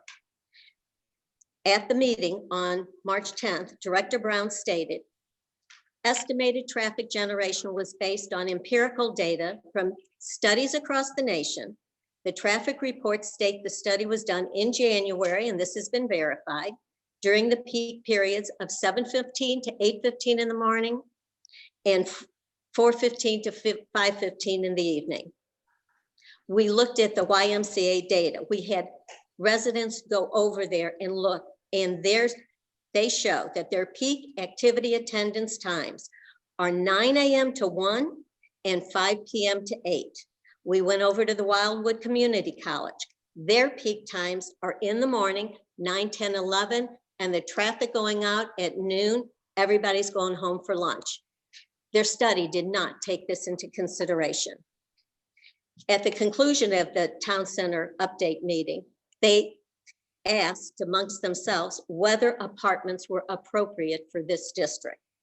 Included in the materials that were distributed to you prior to this hearing were 90 Meadows residents that signed in opposition to this proposal. I can tell you from my personal experience that I have lived in this area since 1980, before Wildwood was Wildwood. And after my husband passed away, I chose to stay in Wildwood. I love Wildwood. All of us love Wildwood. We love what it stands for. It stands for family life. It's a good community. You have kept your word and kept green space available with parks, dog parks, hiking trails, walking trails. We want that to continue. We think that this proposal is opposite of everything that we love about Wildwood. We feel it's high density housing. We feel that is visually not appealing, not consistent with the Meadows, the YMCA, and the community college. And in lieu, what we see in lieu of green space are 10 buildings, asphalt, and a pool.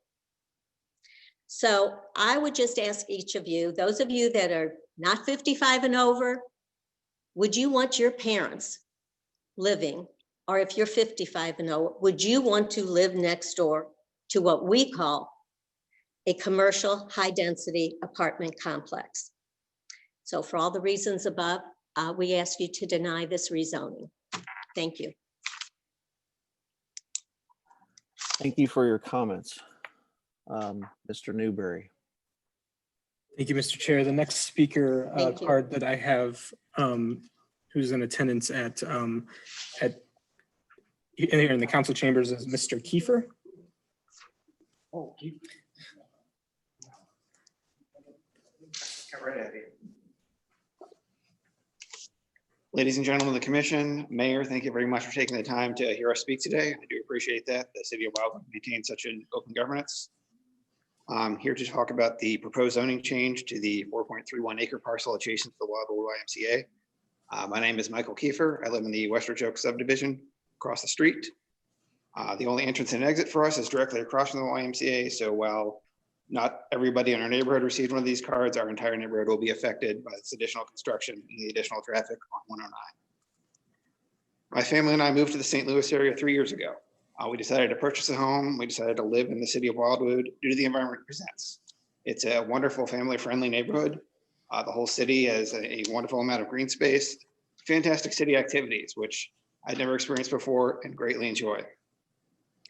And what we really appreciate is that the city is focused on maintaining the green space areas and improvements the residents of the city want in order to constantly improve the lifestyle of the area. I understand the matter being discussed today is simply a zoning change and not the construction proposal itself. But as such a change paves the way for the project, I'm directly opposed to this. I personally, we moved here from Virginia where we live. We were in a wonderful neighborhood, but we had apartments adjacent to us. And the apartment complexes, no matter how nice they are, it is still a transient population, and you don't have the pride of ownership that the homeowners have. And it brings with it a lack of care from the individuals who live there, and it brings the maintenance company who's maintaining it. They will maintain it to the level required, but they're still there to make profit, and that is simply what it comes down to. The biggest impact, once again, is the increase in traffic for us. Already now in the evenings, attempting to leave our neighborhood, you get 109 backs up from New College going down the hill to the south. And adding additional traffic is just going to make that worse. The recent elections have highlighted there have been some contentious decisions with regard to development in the city with the more densely spaced housing developments. The platforms that were represented by those that were reelected and those that were elected were to maintain with the city plan. And unless the residents of the city say otherwise, and I greatly support that and appreciate that. So thank you. Thank you for your comment. Mr. Newberry. Thank you, Mr. Chair. Next individual is Mr. Perales, Jerry Perales.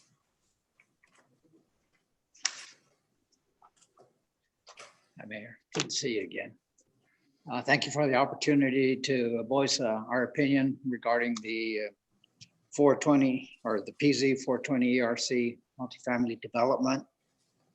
I'm here representing myself and my wife. I live at 17009 West Ridge Oaks Drive in the West Ridge Oaks subdivision. Main concern here is that one, we don't support the new development because it does directly impact the entire subdivision in West Ridge Oaks. I'm not absolutely sure, but according to the card that was sent out, it was sent to the folks that were affected in the 1,500 feet from the development. Our subdivision extends further down into the street, and it is our single source of getting in and out of that neighborhood. So we have a bottleneck at the very front of our subdivision. Right now, it is a little bit of a chore being a resident there whenever you have to go in and out, depending on the traffic patterns. Actually, it was kind of nice when the traffic circle kind of went in because it slowed a lot of the traffic that's passed through to Highway 64. So that did slow down a lot of the traffic that we were experiencing. That is now opened back up, and it is increasingly hard to get in and out of the subdivision. One, to get in, you got to make a left-hand turn. To get out, you got to make a right-hand turn waiting for the traffic coming up Highway 109. The traffic, now that the traffic circles are open, has increased again. It's not up to the capacity that was before. but Highway 109 being a pass through to Highway 64 really impacts us a lot in that getting in and out of our subdivision. I also believe that the structures that are going into this new development are not consistent with single family residences. It's going to be sticking out. A prime example of something like that that sticks out a lot is the development that went in at Taylor and Highway 100. I mean, to me, that's a little unsightly because it took away all our trees, our forest, that was nice area to get in and out of there. And that's what we considered part of the charm of the Wildwood city and why we were here. So anyway, as I mentioned, we do not support the development. We ask that you don't make Highway 109 any busier than it already is.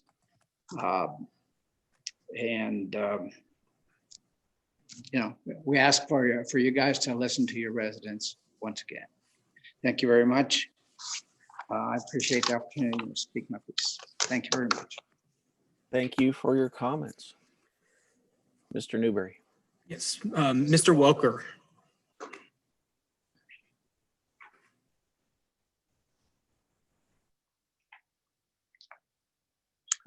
Good evening. Denny Welker at 16903 Westridge Oaks.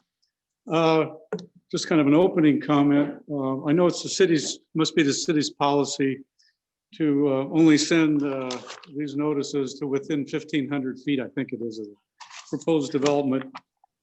I think we probably should look at that a little more closely because we live on Westridge Oaks. I do, more than 1,500 feet. And I just became aware of this, as did many of my neighbors this morning when somebody brought it to our attention.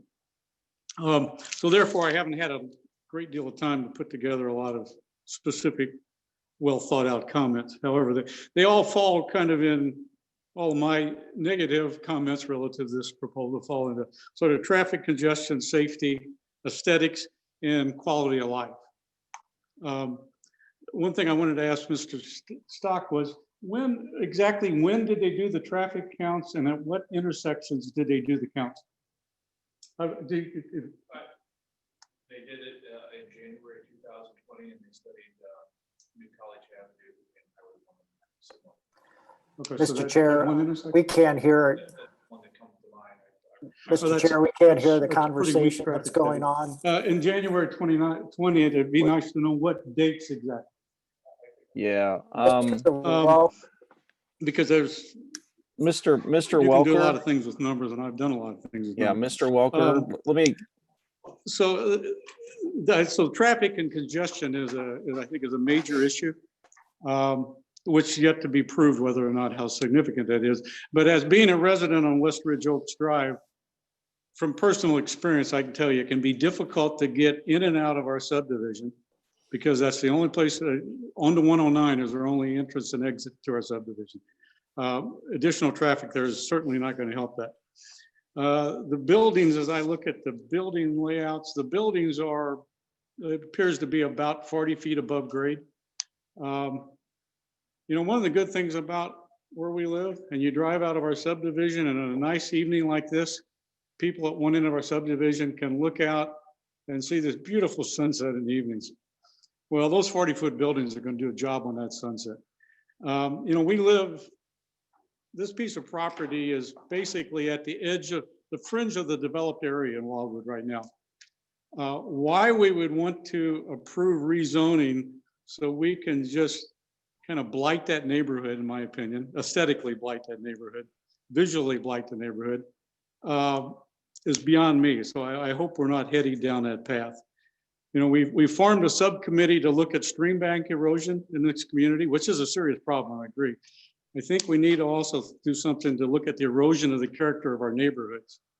And this would be an erosion of the character of the neighborhood surrounding the Y, the community college, the Meadows, Westridge Oaks. It's going to be a big blow for that neighborhood. You know, I think back to a couple years ago when the city chose to shoot down the extension of the Pond Grover Loop, which had been a planned critical piece of transportation infrastructure, had been on the books for 20 years. And it got shot down because the people that own properties adjacent to it didn't want it. That's the bottom line. That was the only reason that it got shot down. I don't see how we could approve a rezoning for this in light of, and then at the same time,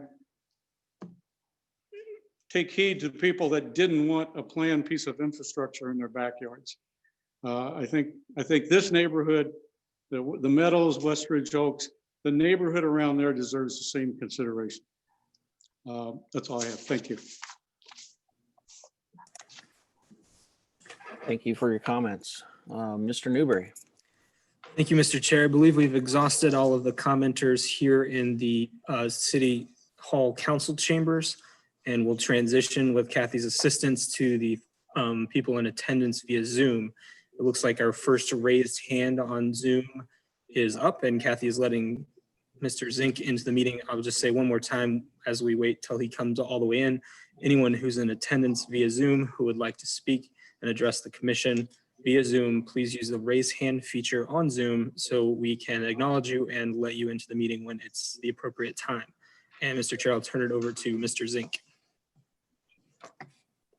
Thank you. Good evening, Mr. Chair, Mr. Mayor, commissioners, and guests. My name is Paul Zink, and I am the Vice Chancellor for Finance and Administration for St. Louis Community College. And our Wildwood campus is at 2465 Generations Drive in Wildwood. Not only are we your community college, the college is currently the owner of the parcel that's being discussed this evening. I'm here tonight to both speak to you about the proposed project and also wanted to be available to answer any questions you may have about the property from the owner's standpoint. Also here tonight from the college by the Zoom platform is Dr. Carol Lupartis, who's the president of the STLCC Wildwood campus. In regards to the proposed plan, the St. Louis Community College believes that whatever the city thinks is best for the Wildwood community is best for the college. If approved, certainly the property would bring tax revenue to the college and to the city of Wildwood, which would be used to continue to provide our service to the community. As you are no doubt aware, St. Louis Community College provides an outstanding educational opportunity to members of our community at an exceptional value.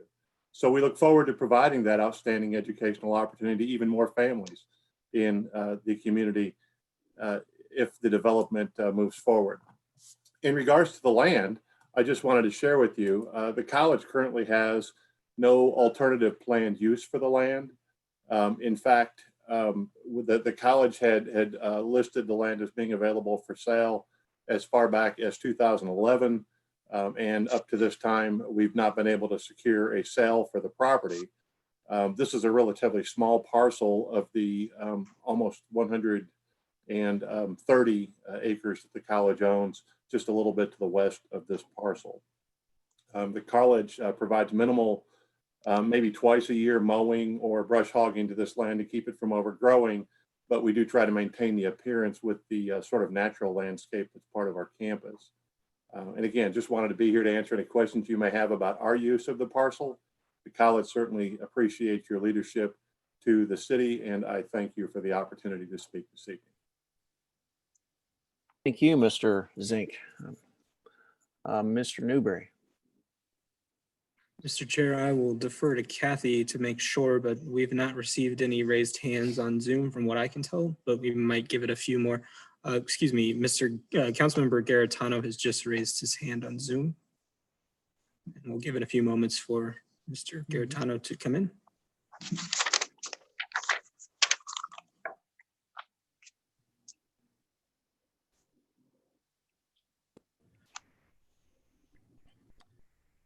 Hello, Travis. Is it all right for me to speak now?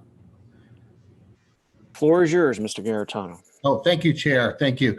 Hi, it's Joe Garetano, and the reason I'm speaking is because I had received several comments from some residents that are consistent with what we've heard tonight.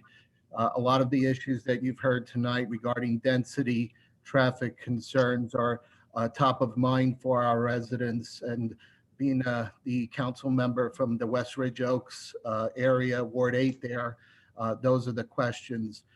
So I would hope that the Planning and Zoning Commission could take these into consideration. But again, just wanted to relay these concerns that have come up.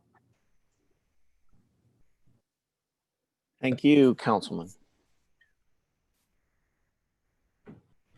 Mr. Newberry or Miss Arnett? Mr. Chair, I'm not seeing anyone raising their hands on Zoom. And Kathy looks like she's confirming that. We might just give it a few seconds, given the new nature of this type of public hearing.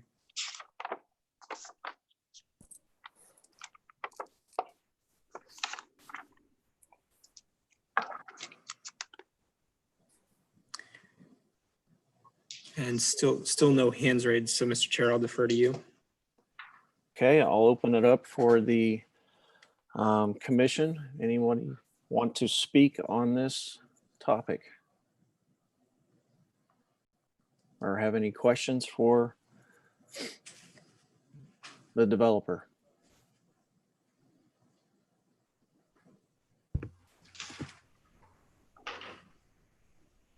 Mr. Chairman, Mayor Boland. I just have a procedural question for Joe. What, if anything, would you be looking for from the commission this evening? Mr. Mayor, since this is a public hearing tonight, once we have concluded all the public input, just a simple motion, second, and voice vote to close the public hearing. I would say that given the uniqueness of this particular hearing and the concerns raised by participants, if anyone does have any questions, comments, or concerns, you can certainly submit them to the Department of Planning. We'll forward them on to the Planning and Zoning Commission. So we want to assure everyone, if you didn't get a chance to speak or didn't want to speak tonight, you still have an opportunity to participate. Thank you, Joe. So, Mr. Chairman, at the appropriate time, if there are no other comments from any or questions from any member of the commission, I would move to close the hearing, but we'll wait and see if there are any others. Okay, thank you, Mayor Boland. Mr. Stock, I think, is still in the room. I have a question for Mr. Stock, if he could come to the podium. Oh, thank you. So the majority of the questions that we're seeing and the uncertainty with the development have to do with the traffic study. I heard you address that you could get back with Lockmuller and get some of these questions answered.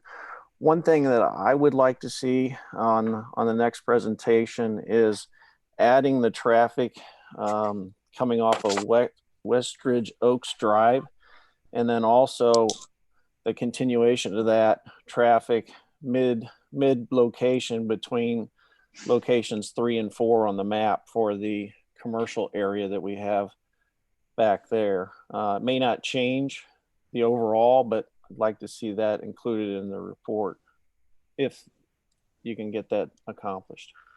Yes, sir. And that was my only comment. Mr. Chair, I believe Mr. Beatty has a question. Okay, Commissioner Beatty. Thank you. Being that traffic concerns have been a common focus, and I realize with 109 being controlled by MoDOT, it brings a whole nother level of complexity into this situation. But there wouldn't be any way to get MoDOT to agree to improve, I guess, either the entrance of like Turkey Track, or I guess improving the entrance at Westridge Oaks probably wouldn't do much for this development. But are we perpetually going to be stuck with that right out only turn off Turkey Track? Is that a question to me? Oh, I'm sorry. More so the city than you, Mr. Stock. Okay. Yeah, I think that was directed towards Joe. Commissioner Beatty, the city has done a number of analyses on State Route 109. a lot of the decisions that were made in past years, particularly by St. Louis County with Westridge Oaks, placed over 100 lot subdivision at a single access point onto a major arterial, where there were opportunities to do stub streets or extensions to existing stub streets. So I think the situation in Westridge Oaks is difficult to address. Rick Brown, our Director of Public Works, who is also a PTOE, Professional Traffic Operating Engineer, will investigate all the questions regarding traffic tonight, along with the petitioner and the consulting firm they're utilizing. So we'll have some answers for you about Westridge Oaks, what solutions might exist, and also the concerns that were expressed about Generations Drive, New College Avenue, and Route 109. But I guess I would conclude by saying just simply, Turkey Track is a difficult road because of sight distance considerations due to the hill on Route 109. And the speed on Route 109 also contributes to a poor safety factor. So I would be very hesitant ever to recommend any changes to Turkey Track at its intersection at Route 109. In fact, early on, there was a desire to close it. There are options for access to the north, the extension of Generations Drive, a new road through the community college site, but those are all in the future. Thank you. Thank you. Mr. Newberry, I'm gonna need some help. Or anybody else want to speak? Otherwise, I'll entertain a motion. I actually have a question. Mr. Jackson would like to speak, Mr. Chair. It's not a Commissioner question. I Jackson. just want to add to Mr. Vunich's comments on turning north on 109. If anyone wants to experience that, just jump down to Alt Road in the peak times and try to turn north on 109, and that's a very long straight stretch. I can imagine the safety concerns of the Turkey Track Drive. It would be untenable. It'd be a major safety issue trying to turn north without a stoplight. And yeah, I'm not sure you'd want a stoplight on 109. But anyone wants to try it, go down the Alt Road in 109 and try it. Thank you. Mr. Newberry. Mr. Chair, it looks as if Commissioner Broyle would like to speak. Okay, Commissioner Broyle. Thank you. When in the last several months, one of the things that I did is I went into the YMCA. I think I mentioned this at a T-Cut meeting.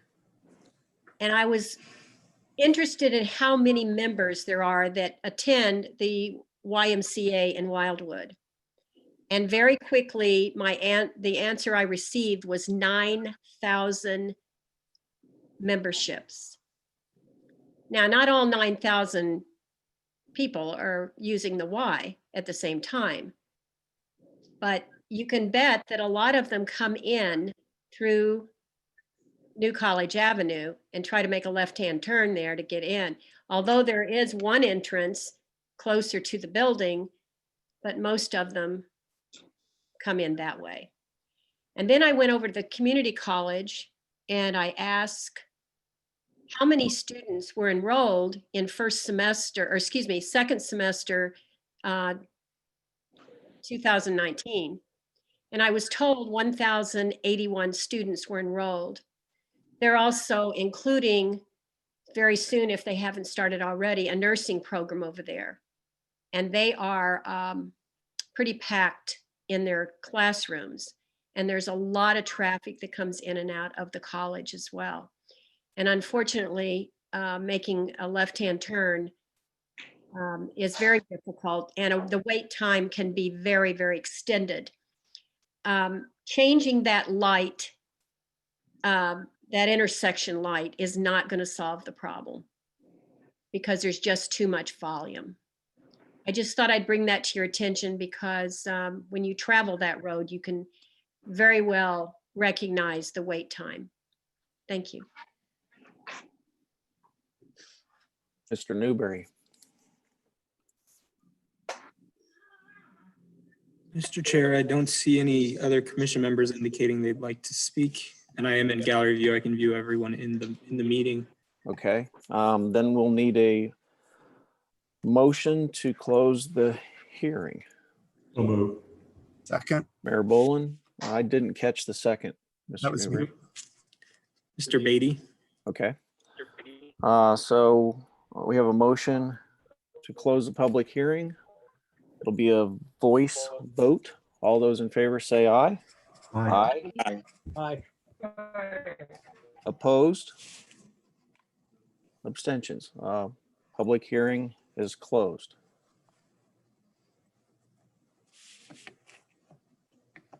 Let me get back to my agenda.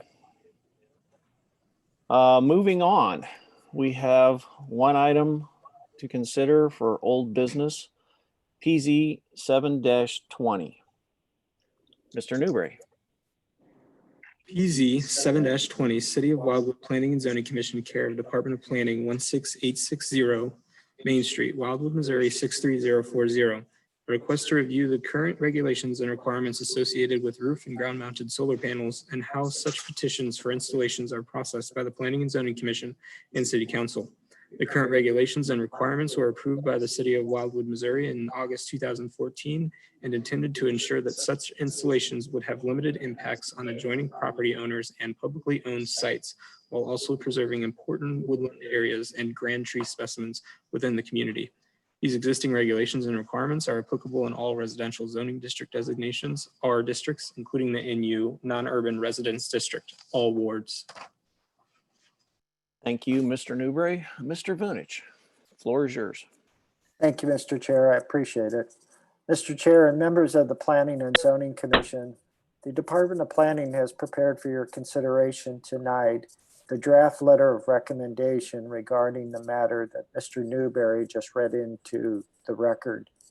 This particular matter relates to the regulations the City of Wildwood has in place relating to solar energy systems, both roof-mounted and ground-mounted types.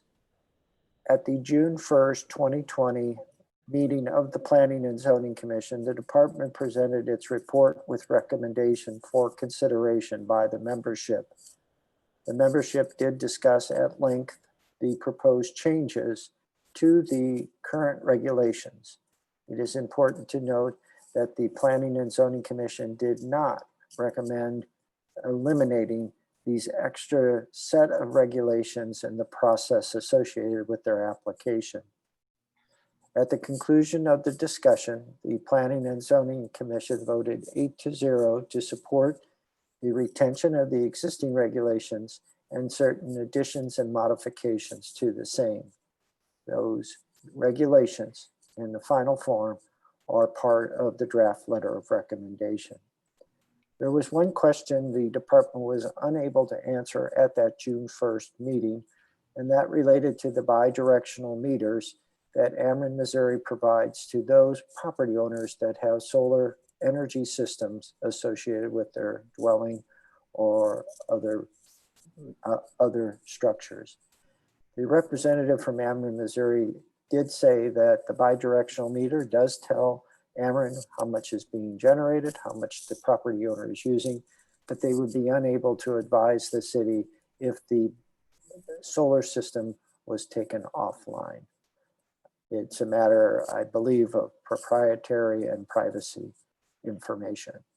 However, the department did respond to the Planning and Zoning Commission's request at that time about how to ensure that solar systems are appropriately disposed of, and the department noted that an inspection process could be started, and that would be the commitment of the department as we proceed forward. Therefore, tonight, the letter of recommendation in draft form is ready for final consideration by the Planning and Zoning Commission, and the department is available for any comments or questions. Thank you. Thank you, Mr. Vunich. I'll open this for discussion, Mr. Newberry, or a motion. I cannot see the whole screen. Motion, Mr. Chair.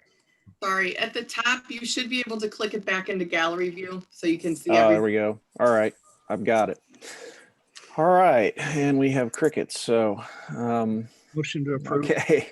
Recommendation. Commissioner Beatty Motion to approve. and Councilman Worther. Second. Roll call vote.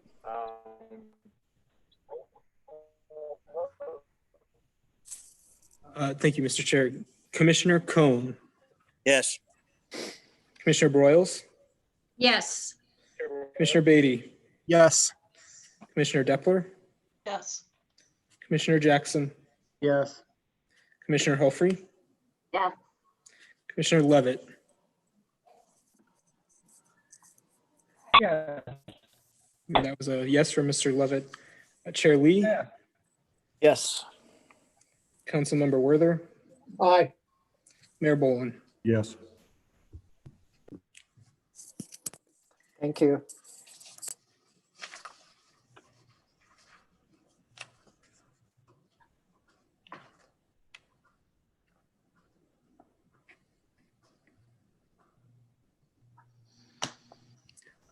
Mr. Lee, you are on mute. Thank you. Moving on, we have one site development plan to review. Mr. Newberry, can you read that action? Thank you. A recommendation report by the Department of Planning on a site development plan for PZ 15-19 Chesterfield Montessori School, 1400 Ladue Road, Chesterfield, Missouri, 63017.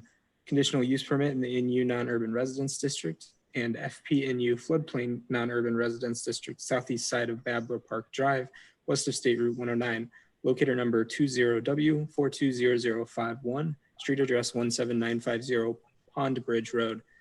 Authorizing the use of the site for a 7.19 acre tract of land for an outdoor education center to be utilized by a private not-for-profit elementary school with supporting storage structure, which is inclusive of a covered patio area, associated parking lot, and vault type restroom facility, Ward 1.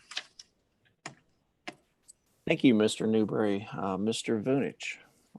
Thank you again, Mr. Chair. Mr. Chair, members of the Planning and Zoning Commission, I would like to note two items before the department begins its presentation on the report.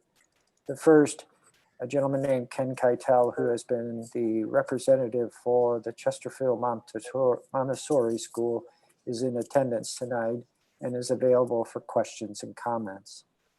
Secondly, this particular report is being brought to the Planning and Zoning Commission in somewhat of an unusual way. And I'd like to provide that explanation and hopefully your acceptance of that explanation.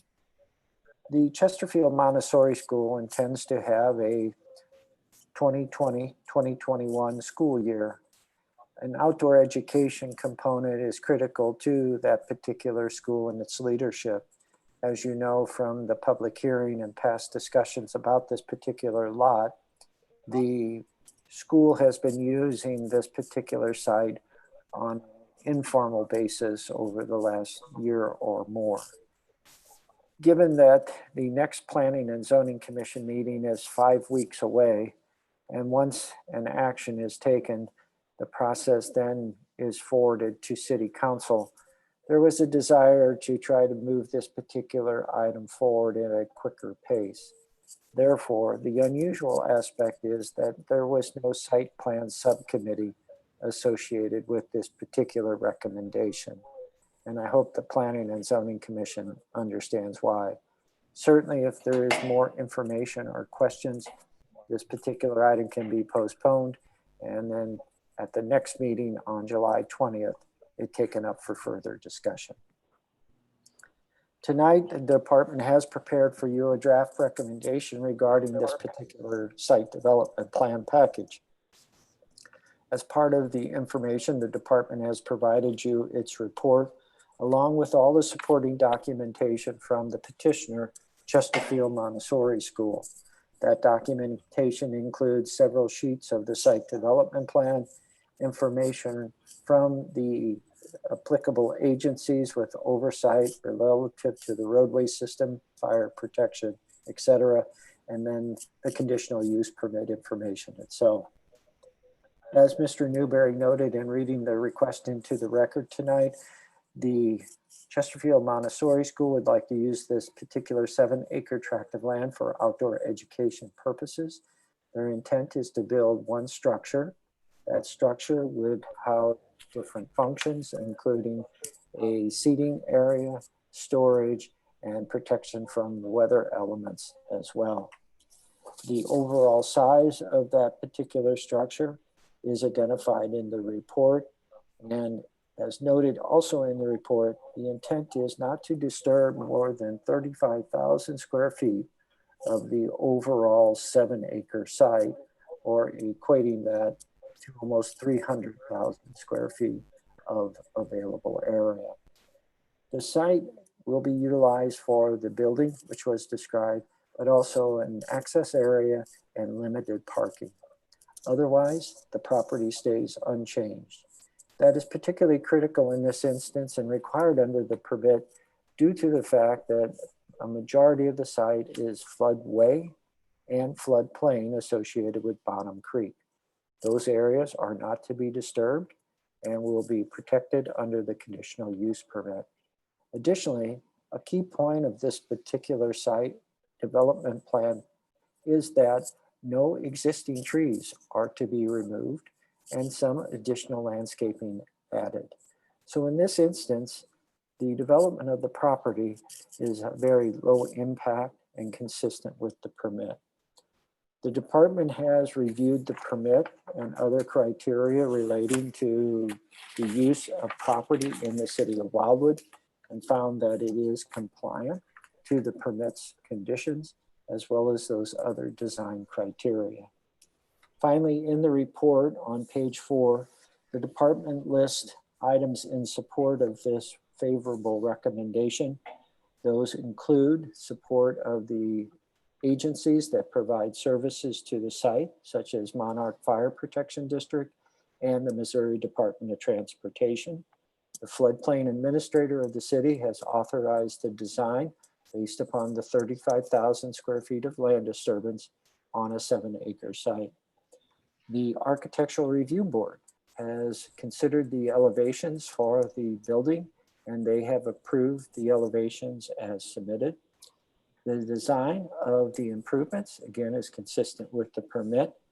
And I've noted there is a limited amount of site disturbance. There's 100% tree preservation. And certainly in all instances, the department believes that this is an appropriate use of the site, and the site development plan reflects such as the permit requires. Therefore, tonight, the department is presenting a draft recommendation for favorable consideration by the Planning and Zoning Commission. After the chair opens the floor for discussion or a motion is made, the department will be available to answer any questions and respond to comments, as well as, again, Mr. Keitel, the representative for the petitioner. Thank you. Thank you, Mr. Vinich. I'll open this up for discussion or a motion. Commissioner Helfrey.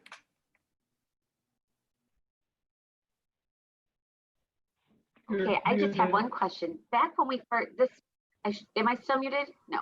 Back when this first came across our desk, however long ago that was, I thought there was a question about them putting in restrooms and having a flood plain area. And so could you just address that to clear it up in my mind, please, Joe? Thank you so much. The treatment of wastewater on the site is in 2 phases. The initial phase, and probably the phase we'll see for the short term, is that there will be temporary facilities with wash stations brought to the site by an outside provider. Those will be placed behind the building and enclosed in a screen, so not visible. So those will be basically treated and sanitized on a regular basis based upon utilization. The long-term phase, or the second component, is a vault-type facility that would be constructed just to the south of the existing building. And that's the area of where the cut and fill is being proposed to elevate it above the floodplain elevation, and therefore address the concerns of our floodplain administrator.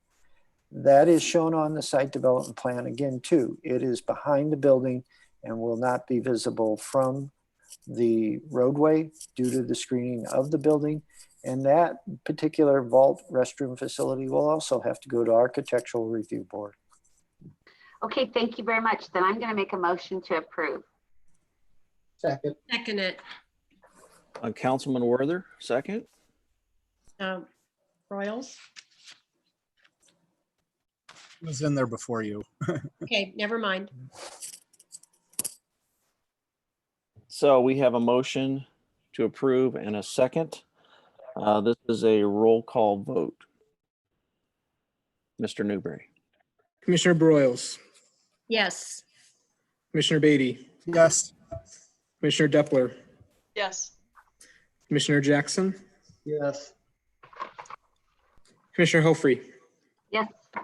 Commissioner Levitt, Yes. Commissioner Cohn, Yes. Chair Lee, Yes. Councilmember Werther, Aye. Mayor Boland. Yes. Thank you.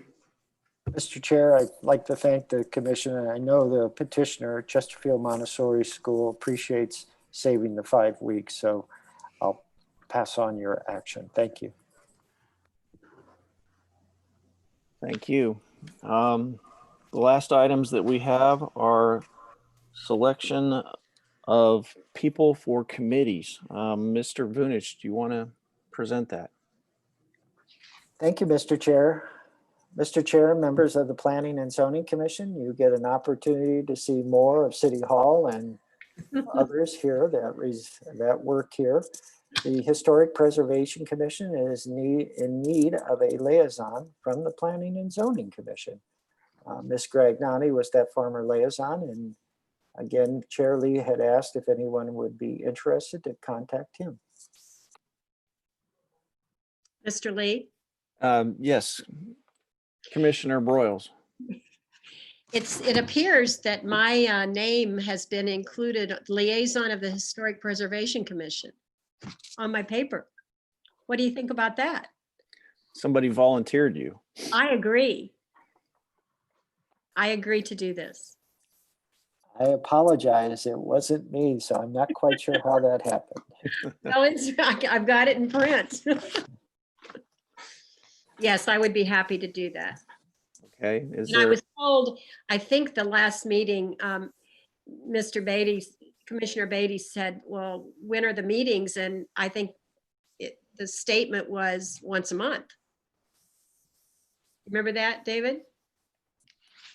Yeah, I did ask that question. Well, we have one volunteer. Is there anybody else that's interested in the position? Seeing none, nobody's raising their hand. Congratulations. Mr. Chair, can we do that by a motion, second, and voice vote? We can. Mr. Newberry. I'll make a motion that Mrs. Broyles is it. Okay, and I have I'll a second second it. from Commissioner Depler. Roll call vote. We could do it by a voice vote if you prefer. Oh, okay, we can do that. All those in favor say aye. Aye. Opposed? Abstentions? Congratulations. Thank you, ma'am. You're welcome. We like to call that being voluntold. So thanks. Yeah. No problem. Now we know Miss Arnett was the culpable one. No, it was not me, but I'm happy to have her, but it was not me. Who typed this? I don't know. All right, so that brings us to a conclusion for this meeting. Mr. Chair, we have one other item. We need to form a nominating committee for the upcoming officer positions for the new commission year of 2020, 2021. Okay, so do I have any volunteers for the officer meeting? We actually need 4, sir. 4, okay. Joe, could you explain what you just said of these 4 people? I don't understand that. With the chair's permission, Yes, Mr. Vunich, go right ahead. thank you. Commissioner Broyles, each year there's an opportunity to elect new officers, the chair, vice chair, and secretary to the commission. Over the years, we've come up with an elaborate process to achieve that. And so the first step is the formation of a nominating committee. And the nominating committee solicits from other members their interest, and ultimately, based upon that interest, makes a recommendation to the full commission for action. The officers can only be citizen members, not the mayor or the city council liaison. So there's 8 of you, 4 of which will form the nominating committee, and then that 4 will make a recommendation. Thank you. You're welcome, ma'am. Mr. Vunich, I have a suggestion for this, and that is that both Ms. Helfrey and myself not be part of this committee so that we can get participation in the rest of the commission. And then I'm sure if we agree to do this again, we would be happy to. So that would be my suggestion. Well, I will volunteer to be on the committee. Okay, so I have Commissioner Beatty and Commissioner Depler. I need 2 more. Commissioner Levitt. And come on, Commissioner Cohn, volunteer. Okay, we have our 4. good job twisting arms, Chair. Thank you. Not quite as good as Miss Arnett, but I could work it. All right. So now we're back to the closing remarks. We're going to stick around and do that site plan work session. So all those that were not in attendance of that, you're welcome to stay on. Do we just keep this rolling? Mr. We would Vunich? need a motion to adjourn this meeting and then Yes. go back into the other one and adjourn that after it's over. Okay, so I'll entertain a motion to adjourn the Planning and Zoning Commission. Commissioner Helfrey, and a second by Councilman Werther. All those in favor say aye. Aye. Aye. Opposed? Aye. Abstentions? We are adjourned. Shall we take a few minute break? Okay, so let's reconvene in 5 minutes, which would put us at 9 o'clock.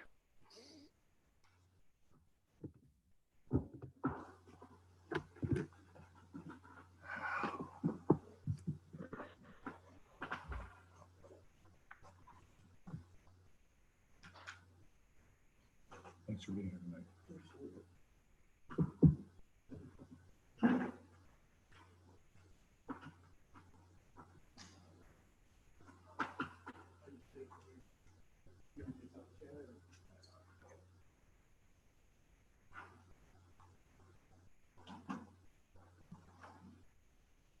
Shoot.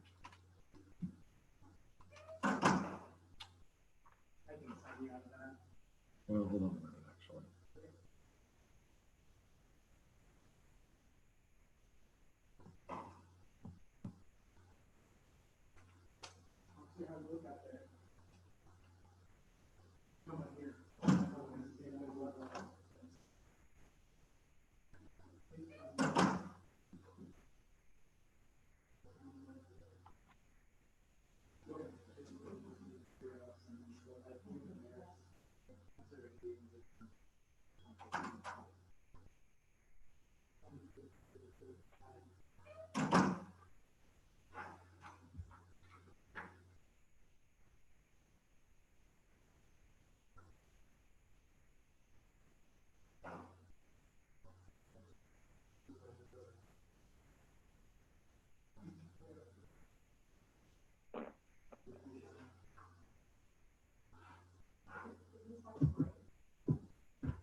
Mr. Cohn, you're looking great in the sunset.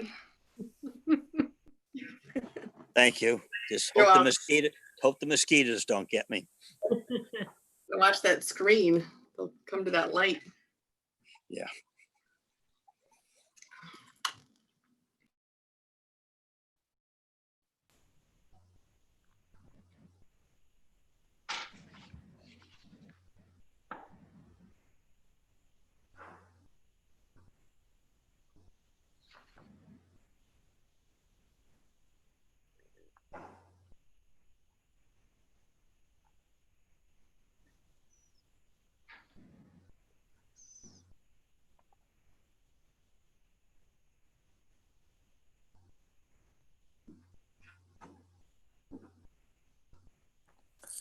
Mr. Chair, we're waiting on a couple more. We'll let you know when they get back.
Mr. Chair, we seem to be missing a couple. If you'd like to go ahead and get started, I'm sure they'll come along as soon as they can.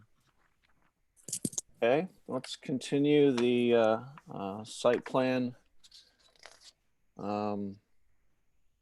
subcommittee meeting from earlier this evening. Shall we do a new roll call to start, or since it's a continuation, I'm not really sure how we do that. We have more people with this. We just recessed, but if our acting city attorney does not object, I'll just have Mr. Newberry do another roll call. And our acting city attorney, Sam, does not object. So if you don't mind, Mr. Chair, we'll do a roll call. Okay, Mr. Newberry. Commissioner Helfrey. Here. Commissioner Levitt. Here. Commissioner Cohn. Here. Commissioner Broyles. Here. Commissioner Beatty. Here. Commissioner Depler. We'll come back to Ms. Depler. Commissioner Jackson. Chair Lee. Present. Councilmember Worther. Present. And Mayor Boland.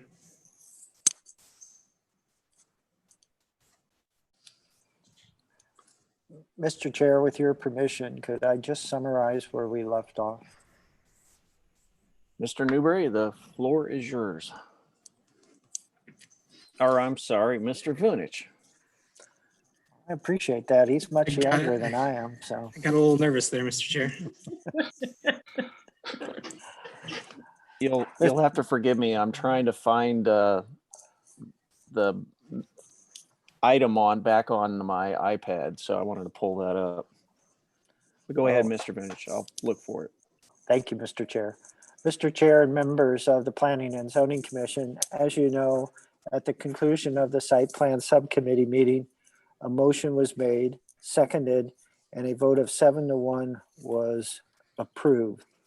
The motion that was approved changed the treatment requirement in association with the large water feature, which is now to be reflected on the site development plan, from post-treatment, so to speak, treating the water in the lake, to pre-treatment at the same amount of $1,000 or less.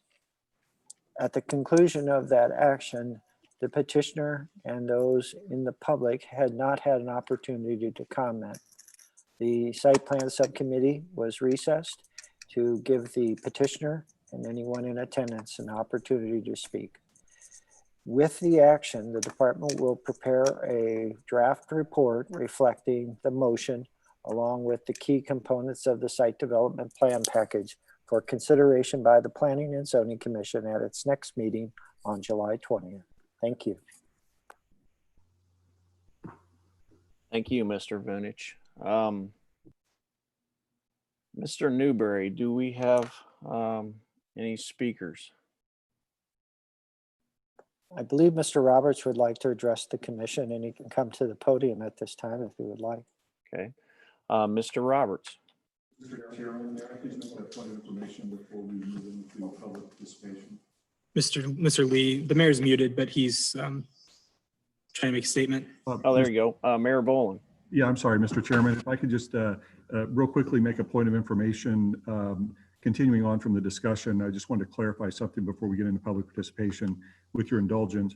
There was a comment made about the tens of thousands of dollars or something relative to the engineer. Just for information, I wasn't asking in the motion that was passed wasn't for our city engineer to do anything for the petitioner or the recipient of the CUP. Rather, the purpose of the motion and the motion that was passed was simply to ask the engineer to get information that would allow this commission to then make a more informed and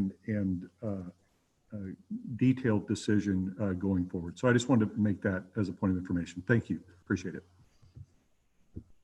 Thank you. Mr. Newberry. Mr. Chair, Mr. Okay. Roberts is approaching the podium. Yeah, Mr. Roberts, I'll turn the microphone over to you.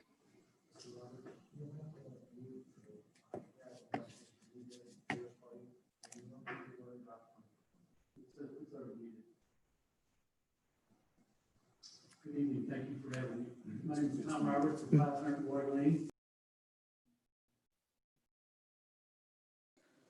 There we go. There, You hear it that's now? working. Okay. Good evening. My name is Tom Roberts. I reside at 500 Lori Lane, and I'm the petitioner on this waterfall issue, even though earlier tonight I was called the plaintiff. No, I was. That was referred to as the I plaintiff. didn't mean it was you. Okay. I'm really just going to try and react to some of the comments that were made tonight. I think this thing has been beaten to death for over 3 years, and there's still no resolution. The commission was talking about the spillway, and that's been there for over 3 years. And the spillway is an open-ended pipe that just collects the water and drains out by gravity. There was a pipe there previously, so I replaced it. The pipe that was there was a 10-inch pipe, and I put in, for redundancy purposes, 2 pipes, one a 24-inch pipe and one a 36-inch pipe. So in the last 4 years, including all rain events, it has never breached the dam. The dam that we're talking about has been there for well over 50 years, way before I bought the property in 2013. When I bought the property, the dam was leaking, and the only things we did to it with the supervision of SCI engineering was to repair the small leak that was in it. We did not raise it. We did not increase the size. Unless you raise the dam, it will never increase in size. So I just wanted to make that distinction. Mr. Werther earlier tonight talked about the liability to the city. I would like to ask what liability the city has on this. This dam has been there for 50 years. It collects rainwater just like every other detention or retention pond in the city of Wildwood does. When it's full, the amount of water that comes into the lake, the exact same amount of water that comes in exits the drainage pipe that was there before I bought the property. So once it is in its full condition as a retention pond, if 1,000 gallons comes in from the rain, 1,000 gallons goes out. It's the same as it's been in the past period of time. In addition, below the dam is a 20-acre pasture that is down below it. So I don't understand what he's talking about, the liability to the city. I would like to ask the city, and I think it's been brought up, if there's any other large water features in Wildwood that have a treatment facility on their property. I mean, this is ludicrous. This is water that's been falling there for years. In your packet tonight, there was responses from the city on the document that was submitted, and my responses were not included with that, and I don't know why those weren't included. But I figured that was going to happen, so I previously sent those to all the P&Z members. I hope you got those. They were outlined in, I believe my responses were in green, Mr. Vunich's were in red. But for whatever reason, he did not include that in the packet. So I sent those directly. Back on the pipe, since that seems to be a contention with whoever, a 24-inch pipe and a 36-inch pipe is an enormous amount of volume that can handle, when previously there was a 10-inch pipe. Just for engineering purposes, a 36-inch pipe will take 13 times the amount of flow that 10-inch pipe would take. And the 24-inch pipe that I put in handles 5.75 times the amount of flow. That's straight engineering calculations. Also in the packet tonight that you received, there was a letter from Rick Archeski, and in section 4, he states that the particulates can carry for hundreds, if not thousands of miles. That's in your packet that he submitted. So I don't know how you can say there's any issue with my lake or this whole situation. In fact, Mr. Hudson previously at a P&Z meeting, either a year or two ago, which is how long this has been going on, stated that they can travel for 15 miles. So if he claims he's getting sick, it can be from the Missouri River, the Mississippi River, any body of water in Clayton, Chesterfield, Baldwin. So this whole thing has been blown out of proportion.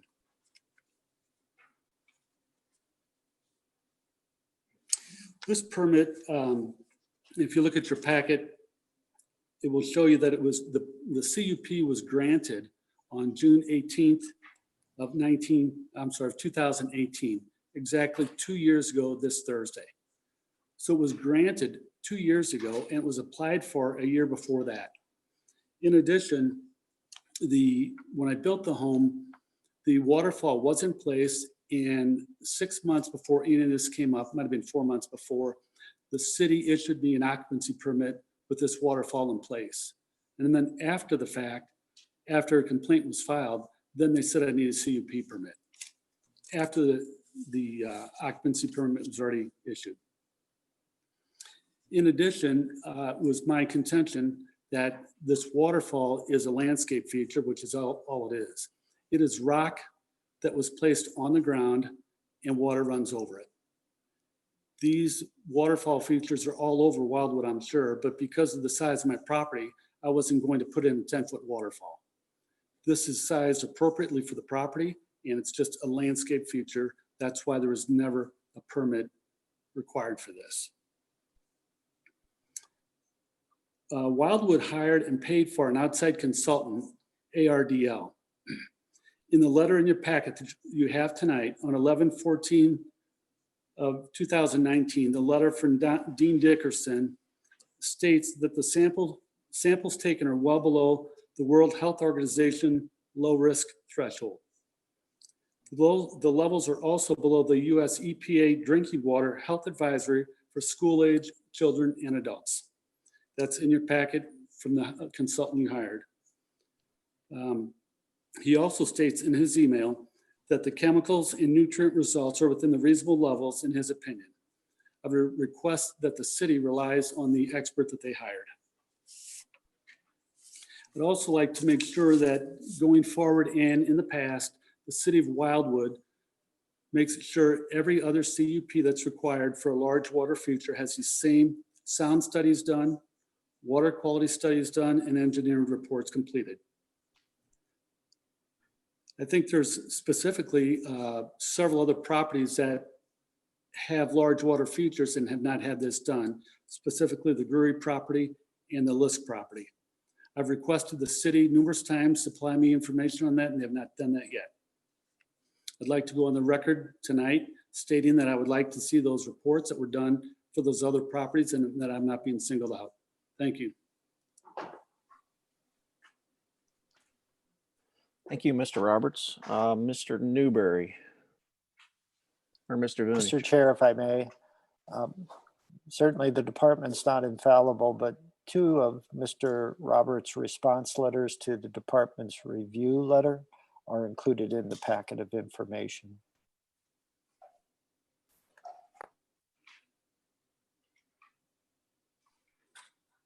Mr. Newberry, any other? Mr. Chair, for clarification, are you asking for public speakers? Public speakers, yes. Mr. Chair, Mr. and Mrs. Hudson are in attendance, and I believe have filled out speaker cards. They can come to the podium then? Okay. Mr. and Mrs. Hudson.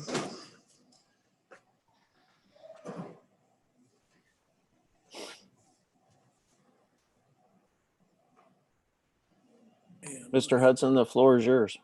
All right. Do I need this microphone or the? Yes. Okay. All right. David Hudson, 18068 Babylon Woods Road, 63005. I thank the committee for allowing me to express my PZ 1517 site development plan concerns. When the CUP requirements were passed, I told the commission that I believed that the requirements could ensure safe water for the waterfall. I am shocked by the decision to abandon the requirements. Pre-treatment is the filtering mechanism that can keep a lake from requiring treatment. The petitioner removed 3 acres of pre-treatment filtration from around the lake and placed pastures at the head of the lake. The MSD guidelines require restoration of pre-development runoff conditions. The new unwarranted $1,000 limitation on pre-treatment will ensure that no runoff filtration is restored, and the lake will be allowed to continue its increase in nutrient impairment, which for phosphorus has gone from 3 times the MoDNR nutrient warning level to 19 times in about a year. This nutrient feeds algae, so its growth will also be stimulated with further treatment no longer required. And the Wildwood Plumbing Code requires that reuse of stormwater runoff in which it is sprayed or exposed shall be disinfected. Why is the stormwater runoff used as the source of the fountain and waterfall not disinfected as required by Wildwood Plumbing Code? Has no plumbing permit been applied for either? The aquifer under the lake is protected by the city master plan environmental policies. Number 18, protect groundwater resources and the aquifer, which it is its source, from contamination. Why have the 2 neighboring wells been found to contain increasing levels of microcystin toxins from algal blooms? Where is that protection? The city spends endless hours protecting its citizens from offensive-looking solar panels, but chooses to ignore known health risks to its citizens. And Mr. Roberts' comment about something affecting us from 15 miles away, I've addressed that in the past, that 15 miles away, it would be roughly 250,000 times smaller dosage than 150 feet away. And we have never experienced any symptoms except when his waterfall is running. Thank you. Please add my comments to the public record. Thank you for your comment. Mr. Newberry, any? Mr. Chair, Mrs. Hudson is approaching the podium. Okay. Ms. Hudson, the floor is yours. Use the microphone on the In front of podium. me. My name is Diana Hudson, and I live at 18068 Babler Woods Road in Wildwood. Pre-treatment, treatment, and good lake management of the lake used in this large water feature is a critical component of this CUP. The Wildwood Department of Planning has recommended these requirements, and it was approved by this commission on December the 2nd, 2019.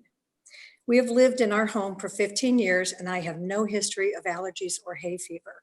Exposure to the running waterfall has caused me respiratory symptoms such as sinus pain, sore throat, chest tightness, and headache on numerous occasions. The first time this happened is in May of 2017 when it first came on. I was outside. I'm a registered nurse by education, and this was the last thing I expected to happen, was to have a respiratory symptom. I knew it would make noise. I had no, I was not anticipating that. I have reported these symptoms to Wildwood every time it has occurred. These symptoms do not occur when I'm outside. Mr. Roberts is trying to indicate that, she has problems. I don't. I go outside and I garden, and I'm out there for hours. I have absolutely no problem.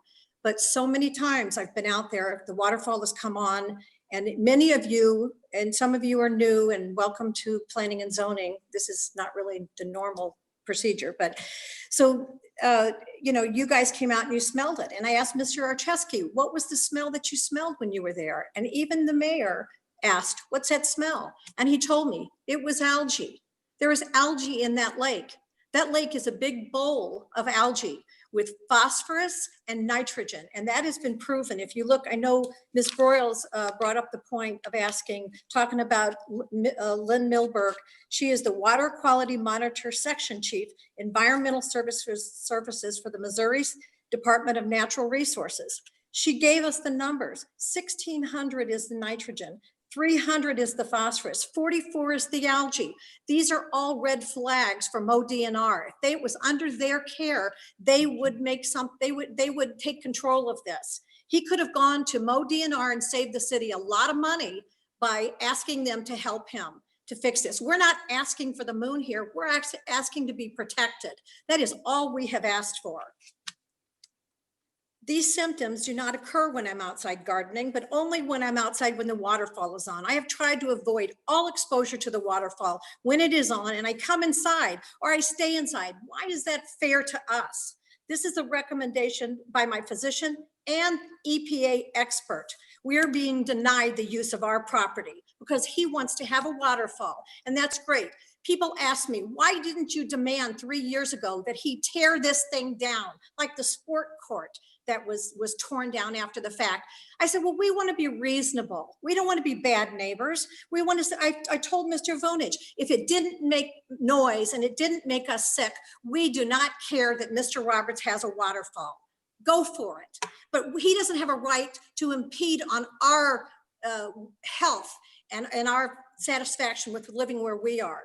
This past Friday, I spoke with Mr. John Ravenscroft, EPA cyanobacteria expert.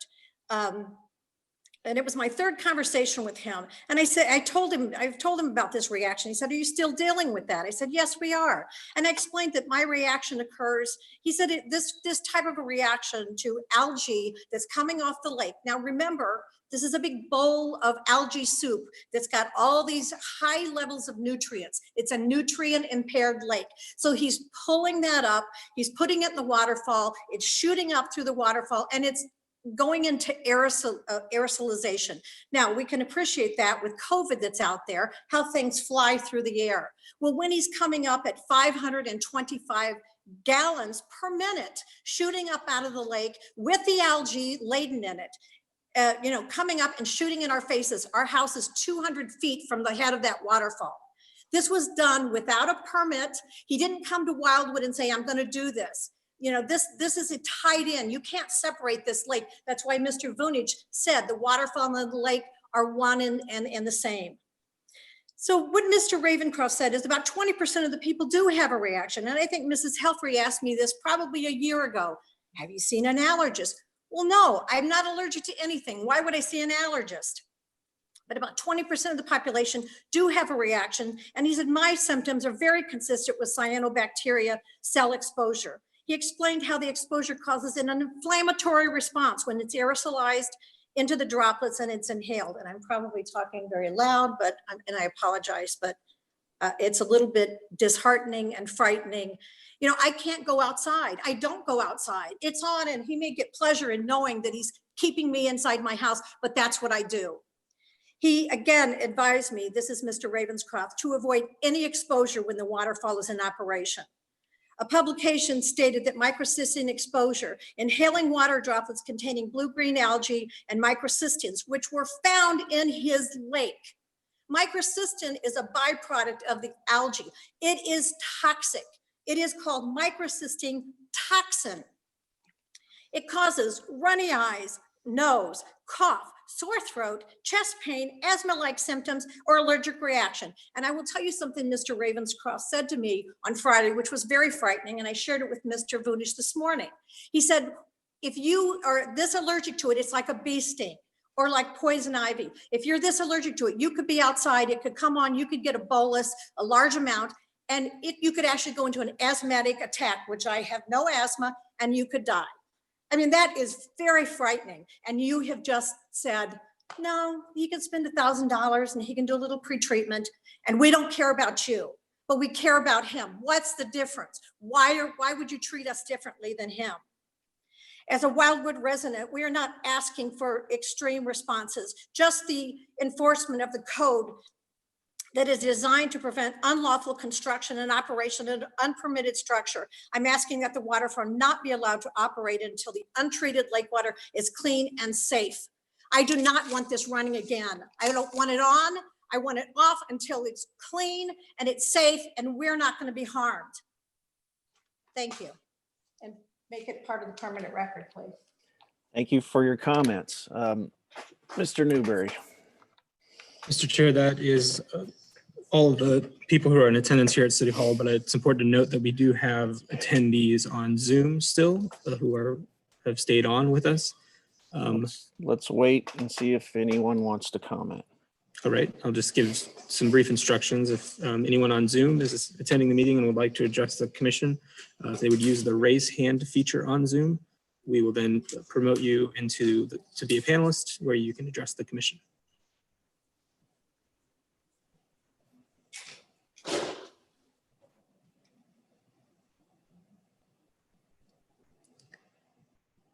And Mr. Chair, having given it several seconds, I'm not seeing anyone raise their hand via Zoom. Mr. Chair, with no other speakers, we can conclude the site plan subcommittee meeting by a motion and second to adjourn. Okay. Do we have any comments on anything? Commissioner Levitt. Motion to adjourn. Okay, I have a motion to adjourn. I'll second that. Commissioner Beatty, second. We'll do a voice vote here. All those in favor say aye. Aye. Aye.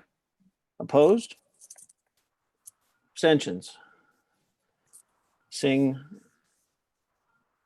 no others, and Travis is counting. We are adjourned. Thank you all again for your attendance tonight. We really appreciate it. Thank you. Thanks. Good night, everyone.